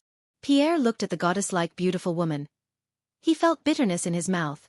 Traces of an unknown premonition welled up in his heart. Yet he still braced himself and saluted Eunice. "I've seen Teacher Eunice." Apart from Yang Feng, the other three people saluted Eunice respectfully. The disparity in status between apprentice warlocks and official warlocks was extremely huge. If an apprentice warlock was disrespectful towards official warlocks, then it would be a crime that was neither too big nor too small. Eunice stared at Yang Feng with a smile that wasn't a smile and said, "Yang Feng, you've got guts. You actually dare not salute me. Just based on this point, I can expel you from the college." Yang Feng said calmly, "Gloom Cave is a trap, right? There are no ancient relics in this crevice, yet it's filled with dangers. If I go in, then I'll definitely die. Teacher Eunice, I've always wanted to ask you, in the end, how did I offend you? Why do you want to deal with me like this?" The smile on Eunice's face disappeared, her pretty face somewhat distorted, her beautiful eyes flashed with disgust and contempt as she sneered. "Because you're Steel City's city master Yang Ye's only blood relative. My little darling Jessica is extremely disgusted with you. As long as she can get rid of you, then she'll definitely be very happy. Moreover, as long as I kill you, then your little sister Shui will be in my pocket. That beautiful as an angel girl isn't someone a waist like you can match. Even if a waist like you stays by her side, it would still tarnish her beauty. It's actually lesbian jealousy." Yang Feng was suddenly somewhat speechless. He didn't think that it was because Eunice was actually jealous of him staying by Shui's side, that she wanted to get rid of him. Warlocks have a far longer lifespan than ordinary people. Simultaneously they wield formidable power, they are existences at the peak of this world. It's precisely because of this that the disparity between warlocks is extremely huge. Some warlocks lead extremely extravagant and depraved lives. For the sake of enjoyment, they dare to violate any kind of taboo. Some strange humanoid lifeforms were aberrations born from the union of human warlocks and other extraordinary lifeforms. Among the warlocks, homosexuality was not a rare thing. Moreover, warlocks have strange means. Some warlocks can completely change their gender. Even among warlocks, there were strange existences that could continuously transform between male and female, eating both men and women. In the eyes of ordinary people, warlocks were the group with the highest proportion of perverts. Yang Feng creased his eyebrows slightly and said solemnly, "You dare to kill me, aren't you afraid of the retaliation of Steel City's 100,000 mechanical golem legion behind me?" Eunice's eyes flashed with ridicule as she sneered. "Do you think your Steel City's 100,000 mechanical golems are very strong? In front of Warlock College and Talia, your 100,000 night rank mechanical golems are simply too weak. Unless it's a mechanical golem with battle prowess comparable to that of an official warlock. Only then would it be possible to threaten the safety of Warlock College and Talia. After you die, if Yang Yi is obedient, he can live for a few more years. If he dares to act out of line, the entire city of Steel will be destroyed. All right. I've satisfied your thirst for knowledge. Now you can go and die." Eunice's beautiful eyes flashed with a touch of a bewitching radiance. She confidently and handsomely snapped her fingers.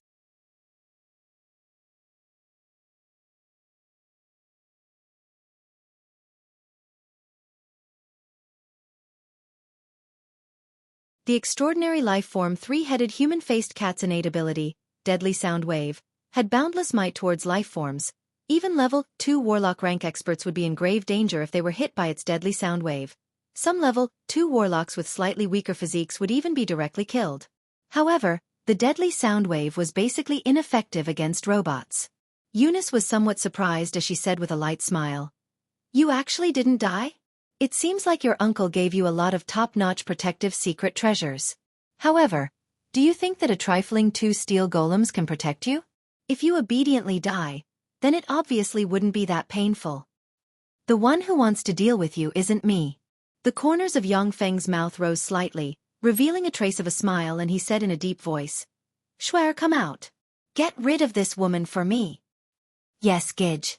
From the trunk of an enormous tree, a beautiful oriental young lady dressed in a black Gothic lowly attire, with long hair like a black waterfall, snow-white jade-like skin, exquisite and glossy, a peerless appearance, and her whole body was filled with formidable fluctuations of power. This beautiful young lady, as if from a fairy tale, was precisely Shui, born from the taboo stone.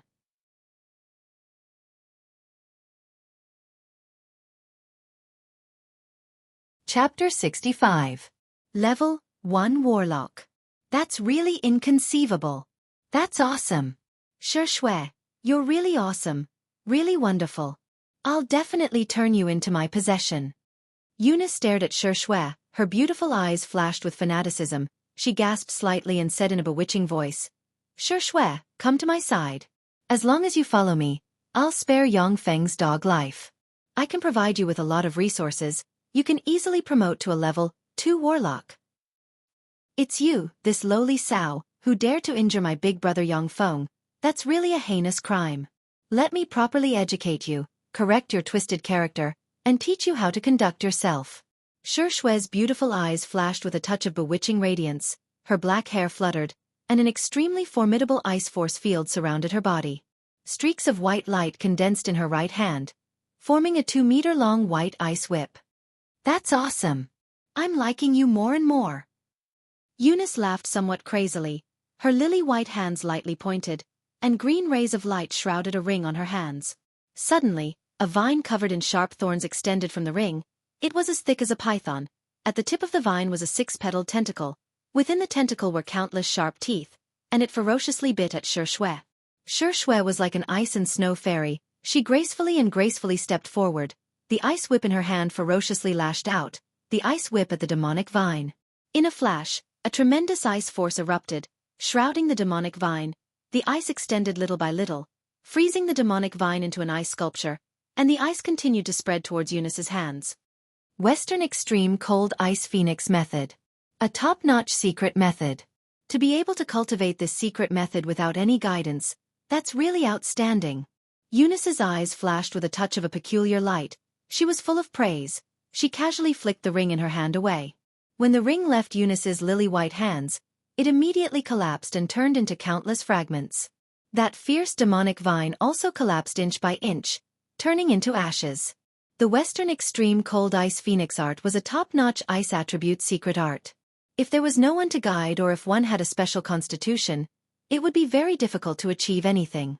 For Shui to be able to cultivate this secret method to the boundary of a level 1 warlock in just a little more than a year, her talent was simply heaven-defying.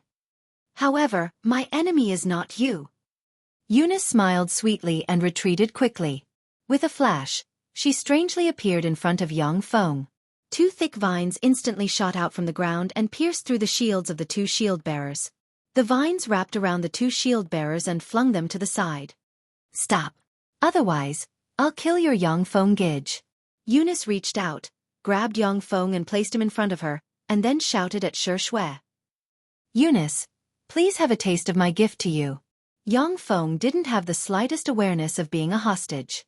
He gave Eunice a strange smile. Shui waved her jade-like hand, and a stream of cold air condensed in front of her, forming an ice wall. Eunice's heart welled up with a touch of a bad premonition. Her mind moved and she forcefully flung Yang Feng in an attempt to throw him away.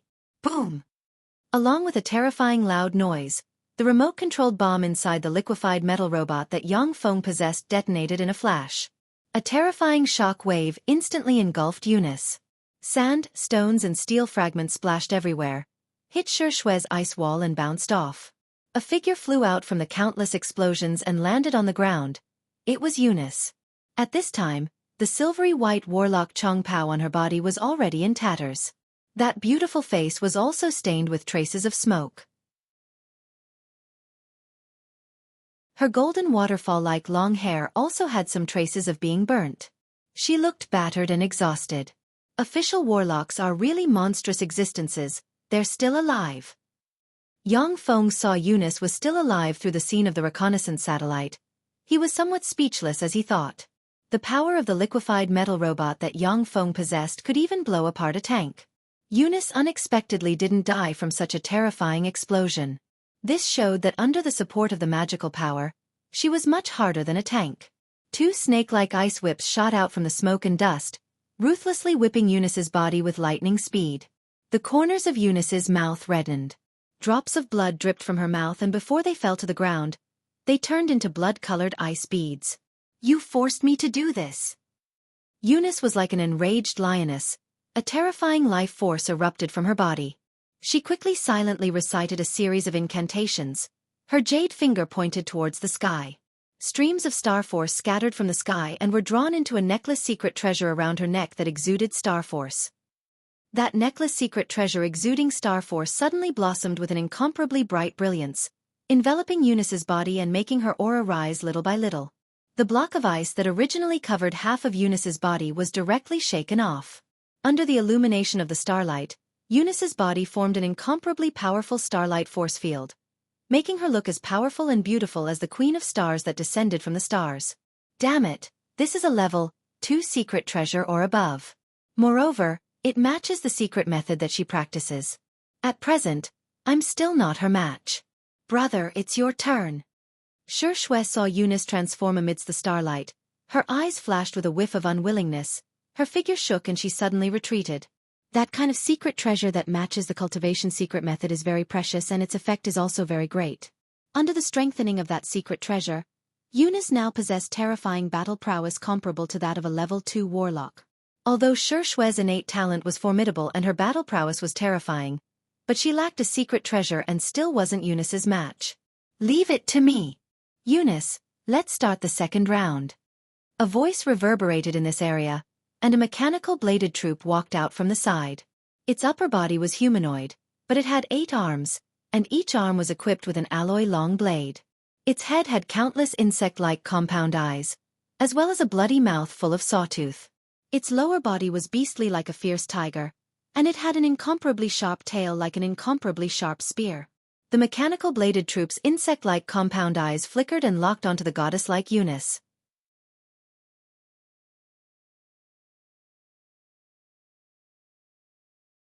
Chapter 66.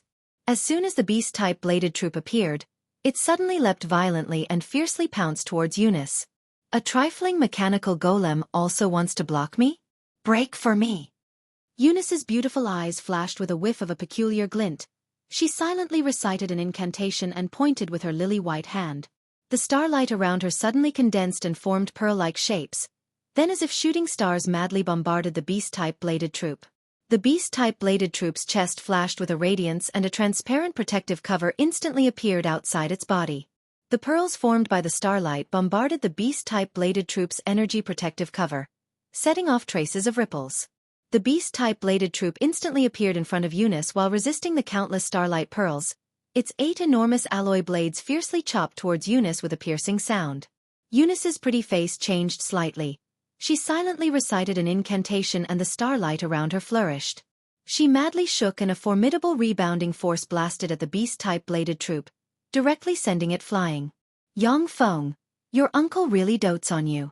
He even sent a mechanical golem with battle prowess comparable to a pinnacle level 1 warlock to protect you. If I were to destroy it, your expression would definitely be very amusing.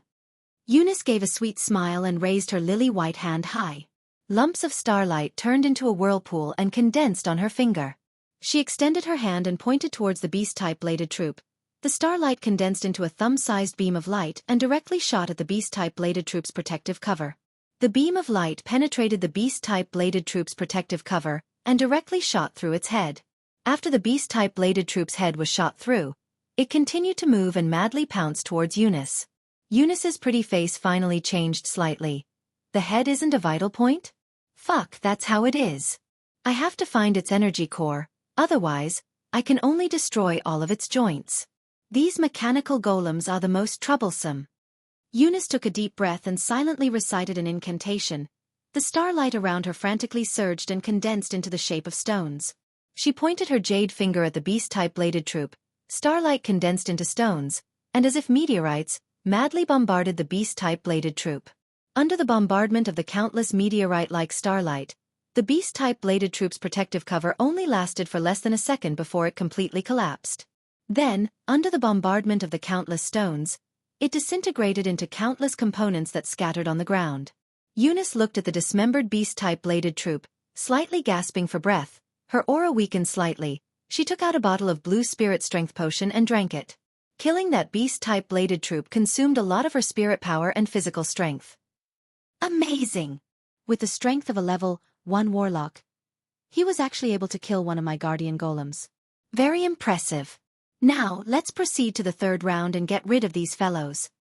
From the side of the thicket came Yang Feng's chuckle, followed by a burst of rustling sounds. A beast-type bladed troop came out from the thicket. Eunice's beautiful eyes flashed with disdain. She laughed coldly and said, "It's these mechanical puppets again. If I can kill the first one, I can kill the second one. Don't be anxious. My guards still haven't completely come out." Yang Feng's voice had just fallen when bursts of sounds came from the thicket. One after another, beast-type bladed troops quickly jumped out from all directions and surrounded Eunice. Eunice looked at the more than 50 beast-type bladed troops. Her pretty face finally changed and a trace of cold sweat gushed out from her back. These beast-type bladed troops were currently Yang Feng's most powerful land-close combat main battle troops. Each beast-type bladed troop's battle prowess was comparable to that of a pinnacle level 1 warlock. Even some extraordinary life forms comparable to level 2 warlocks weren't their match. 50 beast-type bladed troops could directly besiege and kill a level 2 warlock. Moreover, this time, Yang Feng had mobilized up to 300 bladed troops, completely covering the area and blocking all of Eunice's escape routes. Eunice's pretty face suddenly became charming and seductive, she said with a smile brimming with charm. "Hee, it's just a small misunderstanding. Yang Feng, is it worth making such a fuss over a minor issue? How about letting bygones be bygones? Henceforth, I'll still be your teacher. I'll carefully pass on the knowledge I've grasped to you and let you become an official level 1 warlock. That's right, I still have a very rare elf. You've also seen her beauty. I can also give her to you." Yang Feng's ice, cold voice came from within the beast-type bladed troop.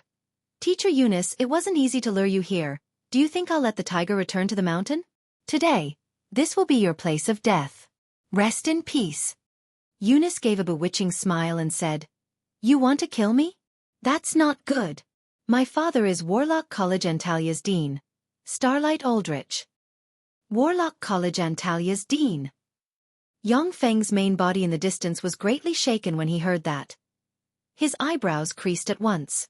As Warlock College Antalia's dean, one of Tyrandot subcontinent's 6 great forces, Aldrich's strength definitely surpassed that of an ordinary great warlock by far. He was definitely one of Tyrandot subcontinent's most terrifying existences. Eunice was very keenly aware of Yang Feng's hesitation. She gave a sweet smile and said overbearingly, "Hand Shui over to me and I'll forget about today's matters. Otherwise, although I'm unwilling, but as long as I beg my father, your entire steel city will be razed to the ground." The nearby Shui creased her eyebrows. Her beautiful eyes flashed with a touch of worry. She was exceptionally intelligent. After studying in Warlock College Antalya, she was very clear on how formidable and terrifying great warlock rank experts were.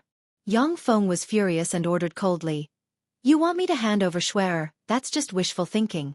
Even if he's Warlock College Antalya's dean, so what? If he dares to come to my steel city, then I'll invite him to eat a nuclear warhead. I want to see whether a great warlock or a nuclear warhead is more powerful. Go, get rid of this slut." The beast-type bladed troops' compound eyes flashed with a red glint. Their figures shook and they pounced towards Eunice with extreme ferocity. "Yang Feng, you've got some nerve. You actually dare to attack me. My father definitely won't let you off." Eunice looked at the incomparably savage beast-type bladed troops. Her complexion finally changed greatly. She screamed loudly, her figure flashed and she madly fled towards the jungle. This area had already been surrounded by the beast-type bladed troops that Yang Feng had mobilized. Eunice had just moved, when 5 beast-type bladed troops blocked in front of her, brandishing their alloy blades and fiercely chopping at her.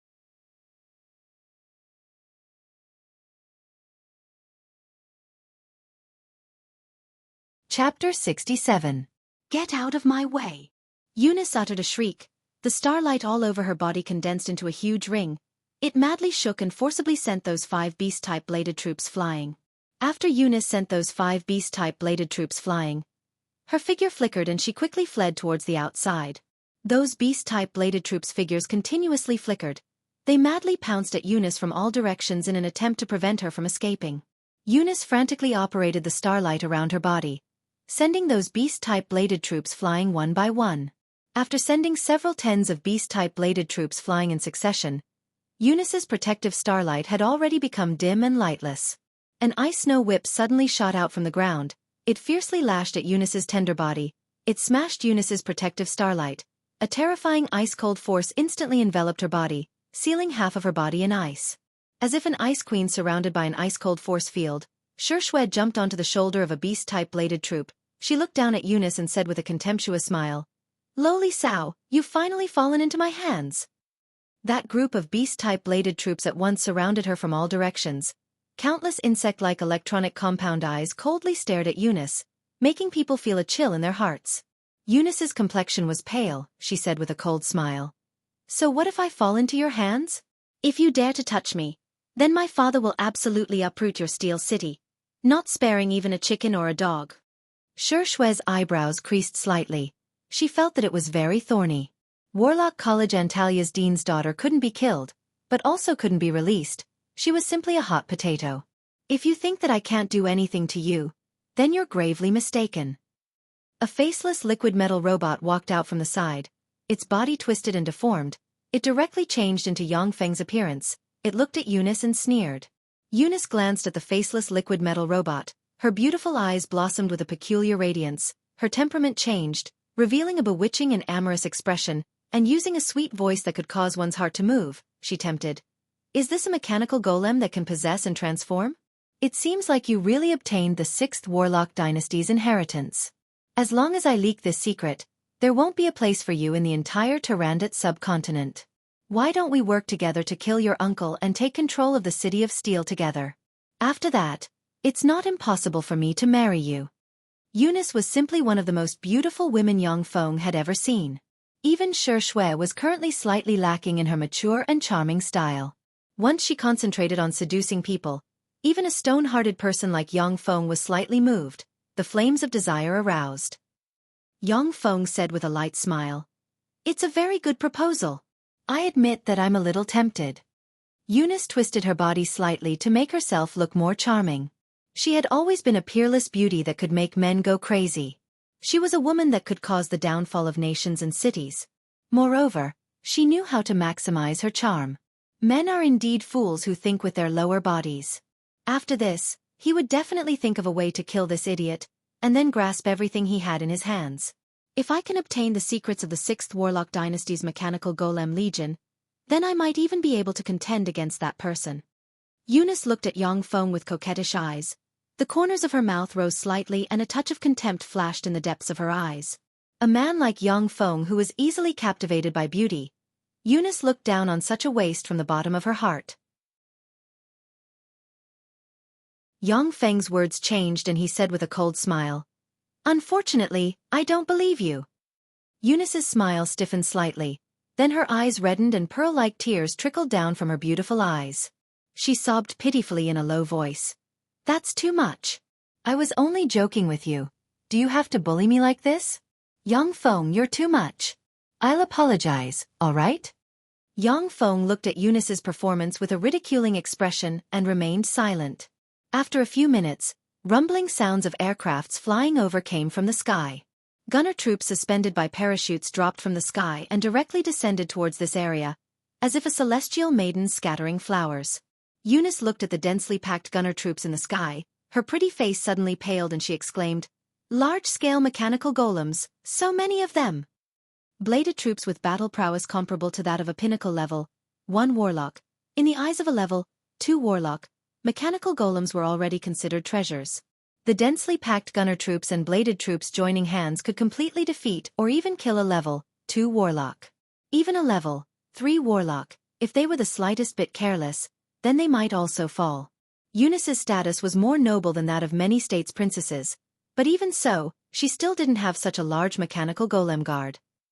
A gunner troop arrived in front of Yangfeng and extended its large hand.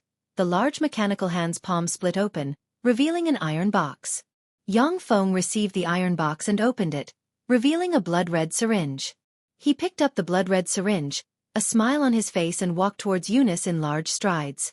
Eunice looked at Yangfeng who was walking towards her. A trace of an ominous premonition welled up in her heart. She said somewhat fearfully, "What do you want to do?" Yangfeng revealed a trace of a fiendish smile. "This is a liquid metal nano-robot elixir that I developed by combining modern technology with Warlock's research on biology and human neurology. It has an extremely strong control over the human body. Congratulations on becoming the first user of this elixir." Eunice's beautiful eyes immediately shed tears. Her beautiful eyes flashed with a touch of fear. She continuously struggled and wailed, "No! Don't! Yang Feng, let me go, I can give you enormous wealth. I can help you prepare a huge amount of resources to promote to a level 2 warlock. Let me go. I beg you. In Tyrandot subcontinent, on the surface, large-scale human experiments were prohibited. However, human experiments on slaves and death row prisoners had never stopped. Eunice had seen many mortal slaves turn into warped and terrifying monsters under the experiments of all kinds of alchemy elixirs. She didn't want to be injected with a strange alchemy elixir. Yang Feng's face carried a smile. He didn't have the slightest bit of leniency. He fiercely pricked Eunice's snow-white neck with the blood-red elixir and directly injected it into her body while Eunice was struggling. Yang Feng smiled and said, "All right. Shuer, this fierce beast is already under control. You can undo her ice seal." Shui gave a sweet smile, silently recited a few incantations and pointed towards Eunice. The ice-shrouding Eunice immediately collapsed. Once Eunice regained her freedom, she silently recited an incantation, waved her lily-white hands and at once enveloped her body with radiance from several detection spells. Yang Feng smiled slightly and immediately snapped his fingers.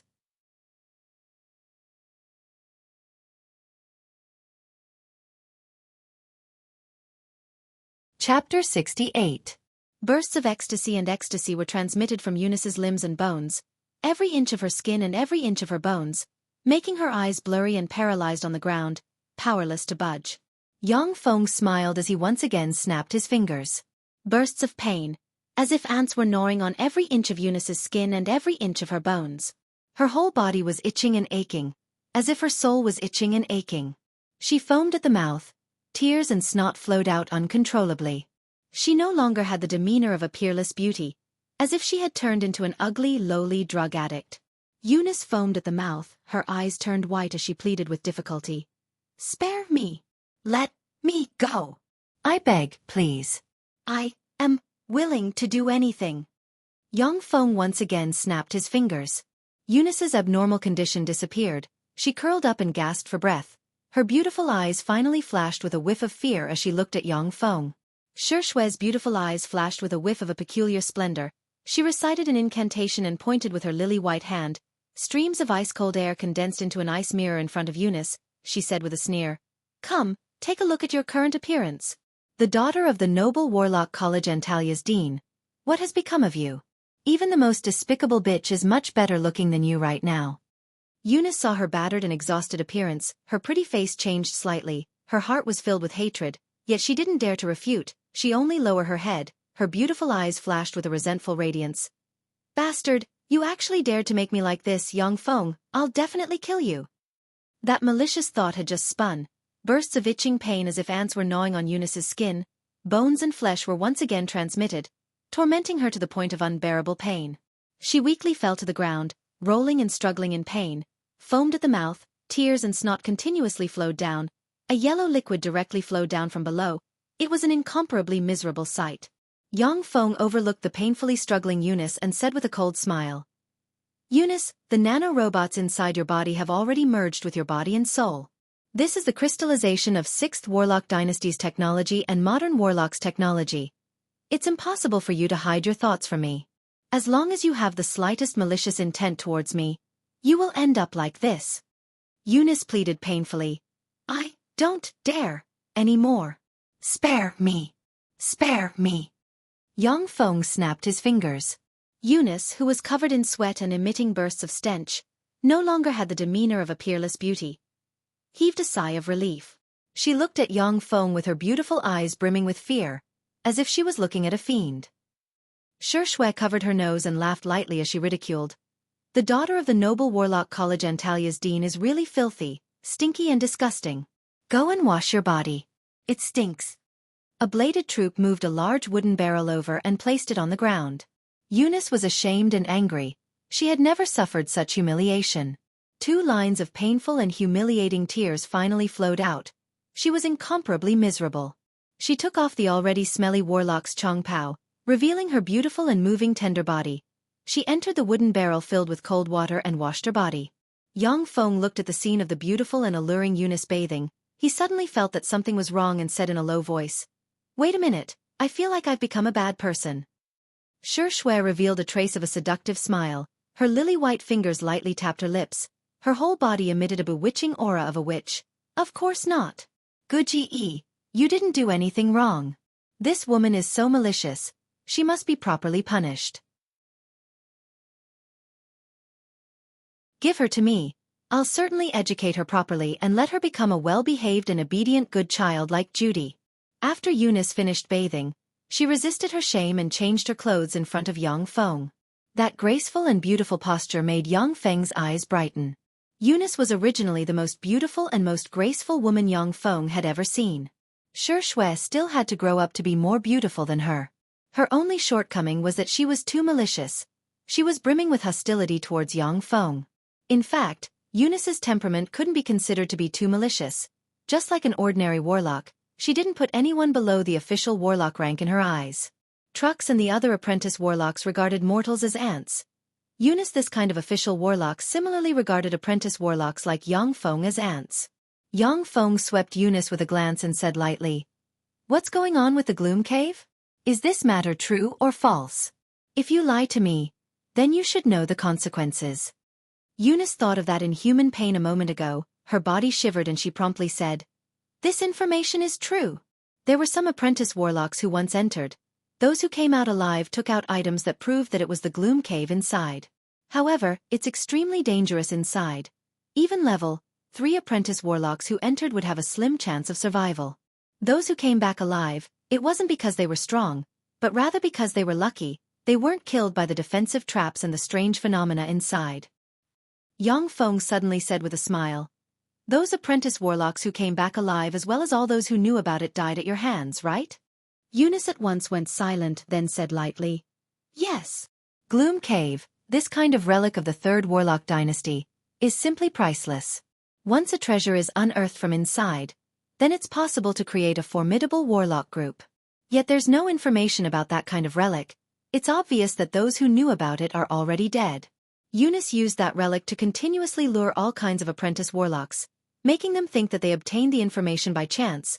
Then, like moths flying into a flame, they entered the relic to look for all kinds of treasures, and finally died at her hands. Yang Feng said, "You should be very clear about the situation inside." Eunice said, "No, those who entered are some apprentice warlocks. They can only go around in the outermost region. They basically can't enter the core region. Even in the outermost region, a strange freak or a strange phenomenon can kill an official level 1 warlock. Without the strength of a great warlock rank, it's basically impossible to safely enter this relic. I only know about the outermost region." Yang Feng said doubtfully, "Isn't your father Starlight Aldrich? Why don't you tell him? With his strength, he should be able to easily enter this Gloom Cave's headquarters." Eunice at once went silent. She's obviously unwilling to answer Yang Feng's question. "Gij asked you a question, you have to properly answer it, understand? You lowly sow." Shui gave a sweet smile and directly snapped her fingers. That numb and itchy, as if it could make people go crazy, at once spread throughout Eunice's body, tormenting her until she knelt on the ground. Eunice screamed in pain and gave a horrifying answer, "I want to kill him. He's the one I hate the most, and the one I'm most afraid of. I want to kill him."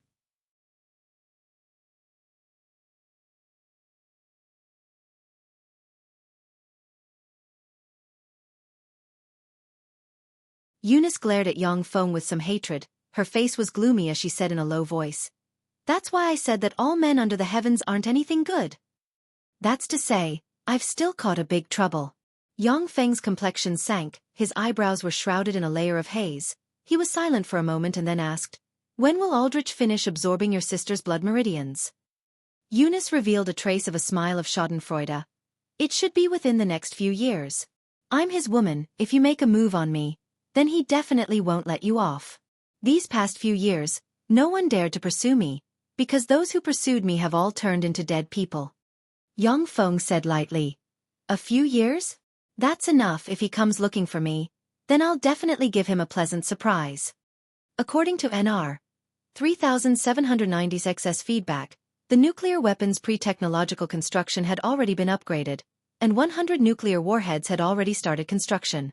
If conventional weapons were unable to threaten a great warlock, then a nuclear purge could definitely give a great warlock rank expert a pleasant surprise.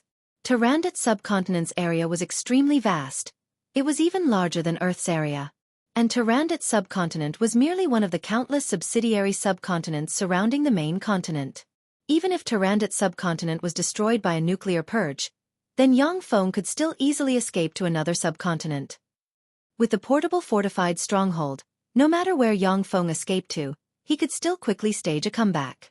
Of course, if it wasn't a last resort, then he also didn't want to abandon his foundation. After all, every place had its original forces. Once he escaped to another place, then he would have to fight with that place's original forces, fighting over resources and land for survival. Eunice looked at Yangfeng brimming with confidence. Her beautiful eyes flashed with a touch of bewilderment. In Tyrandot's subcontinent, anyone who was an enemy of Starlight Aldrich would have a huge headache. Even among great warlock rank experts, only a few were Aldrich's match. Yangfeng was but a trifling level 3 apprentice warlock, yet he didn't care about Aldrich's threat. Eunice was very curious about what trump card he had to deal with Aldrich. Yangfeng's mind moved.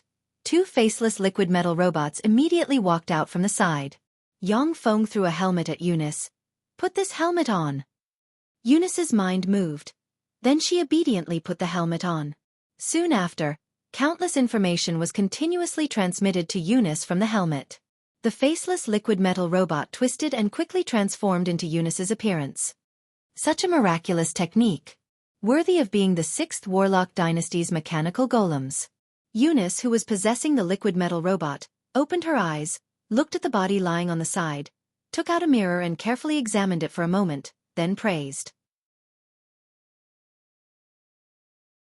Among the 8 great warlock dynasties, each warlock dynasty established an incomparably brilliant civilization, possessing unique magical techniques. The 6th Warlock Dynasty's Mechanical Golem Legion was one of them.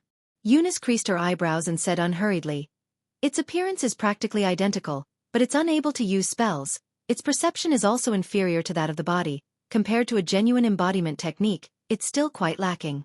Its only advantage is that it can still be used when one's strength is very weak." Warlock's methods were extremely strange. Great warlock rank experts could create another embodiment and use it to walk the earth. Some formidable warlocks could refine embodiments that were even more formidable than their true bodies. On the other side, Shui also put on a helmet and possessed the body of another mechanical golem.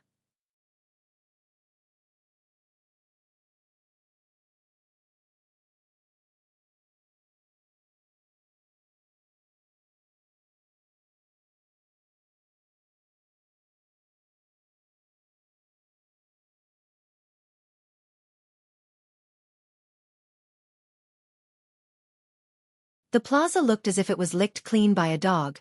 Nothing was left behind. On the other side of the plaza, there were 3 forks. Above each fork was engraved a lifelike mural. The 3 murals were respectively a skull, a huge golden lion, and a gorgeous and enchanting dark elf.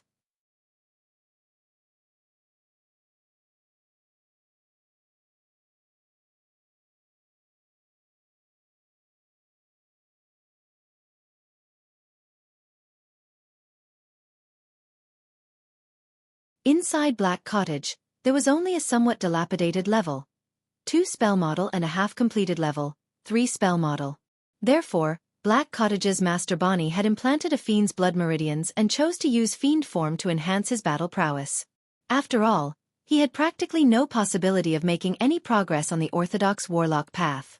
Yangfeng was now extremely thirsty for wealth. He naturally wasn't willing to let go of any resources. Understood. 8 slender mechanical arms ejected from an external device on the back of the bladed troop, and began to collect the useful items from the corpses. That strange mural could easily hypnotize and kill all kinds of life forms, yet it had no effect on the bladed troop. Reached the bottom, there are no abnormalities, requesting to return. Return. Shortly after receiving the order, the bladed troop carried a large bag of junk and returned. Yangfeng counted the obtained spoils of war and said somewhat discontentedly, Level 0 spellbooks, Level 0 secret treasures, expired elixirs, 2,300 gold coins, 234 magic stones. These guys are really paupers. Eunice covered her mouth and chuckled. Those who were tricked by her into entering the Gloom Cave's ruins were basically all apprentice warlocks. Most of those apprentice warlocks were paupers. It was naturally impossible for them to have any good treasures for Xiaofan to plunder. This is a soul stone. Furthermore, it's a superior soul stone. Haha, this time I picked up a treasure. Xiaofan's eyes suddenly lit up. He picked up a gray stone from the pile of junk. His eyes flashed with a whiff of excitement as he laughed heartily. Eunice looked at that soul stone, her eyes flashed with a whiff of envy and jealousy. A soul stone, it's actually a superior soul stone, he's really a lucky bastard. Soul stones were something that only great warlock rank and above experts or some beings with pure and formidable soul force had died. After undergoing a variety of strange rituals, they were condensed and refined into an existence. Superior soul stones in the world of gods with gods, the ancient demonic realm with countless formidable fiends, the abyss world with countless demonic creatures and the hell world with countless devils, they were all hard currency. One of the greatest functions of this superior soul stone was to refine an embodiment with soul force. Only by using an embodiment of a soul stone could experts above the great warlock rank be able to freely cast a variety of formidable spells using the embodiment as if it was their true body. In Tyrandot subcontinent, at the very least, a great warlock rank expert or above would be required to slaughter more than 5 million humans. Only then would it be possible to refine a superior soul stone. Although mortals were like ants in the eyes of warlocks. But mortals were also the basis of existence in the world of warlocks. Any act of massacring mortals, once discovered, would be directly exterminated by the major warlock groups. That superior soul stone could be said to be very precious and incomparably rare. Xiaofan was all smiles as he put away the superior soul stone, then took his mechanical legion towards the lion mural on the fork road.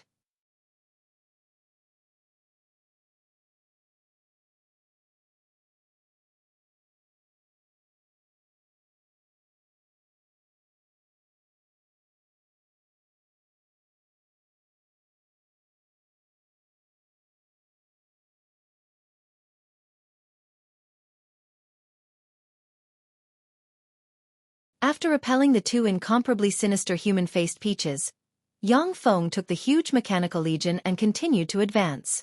Just after advancing for a short while, Xiaofan saw all kinds of skeletons on both sides of the road. Each skeleton exuded a gloomy and incomparably strange aura.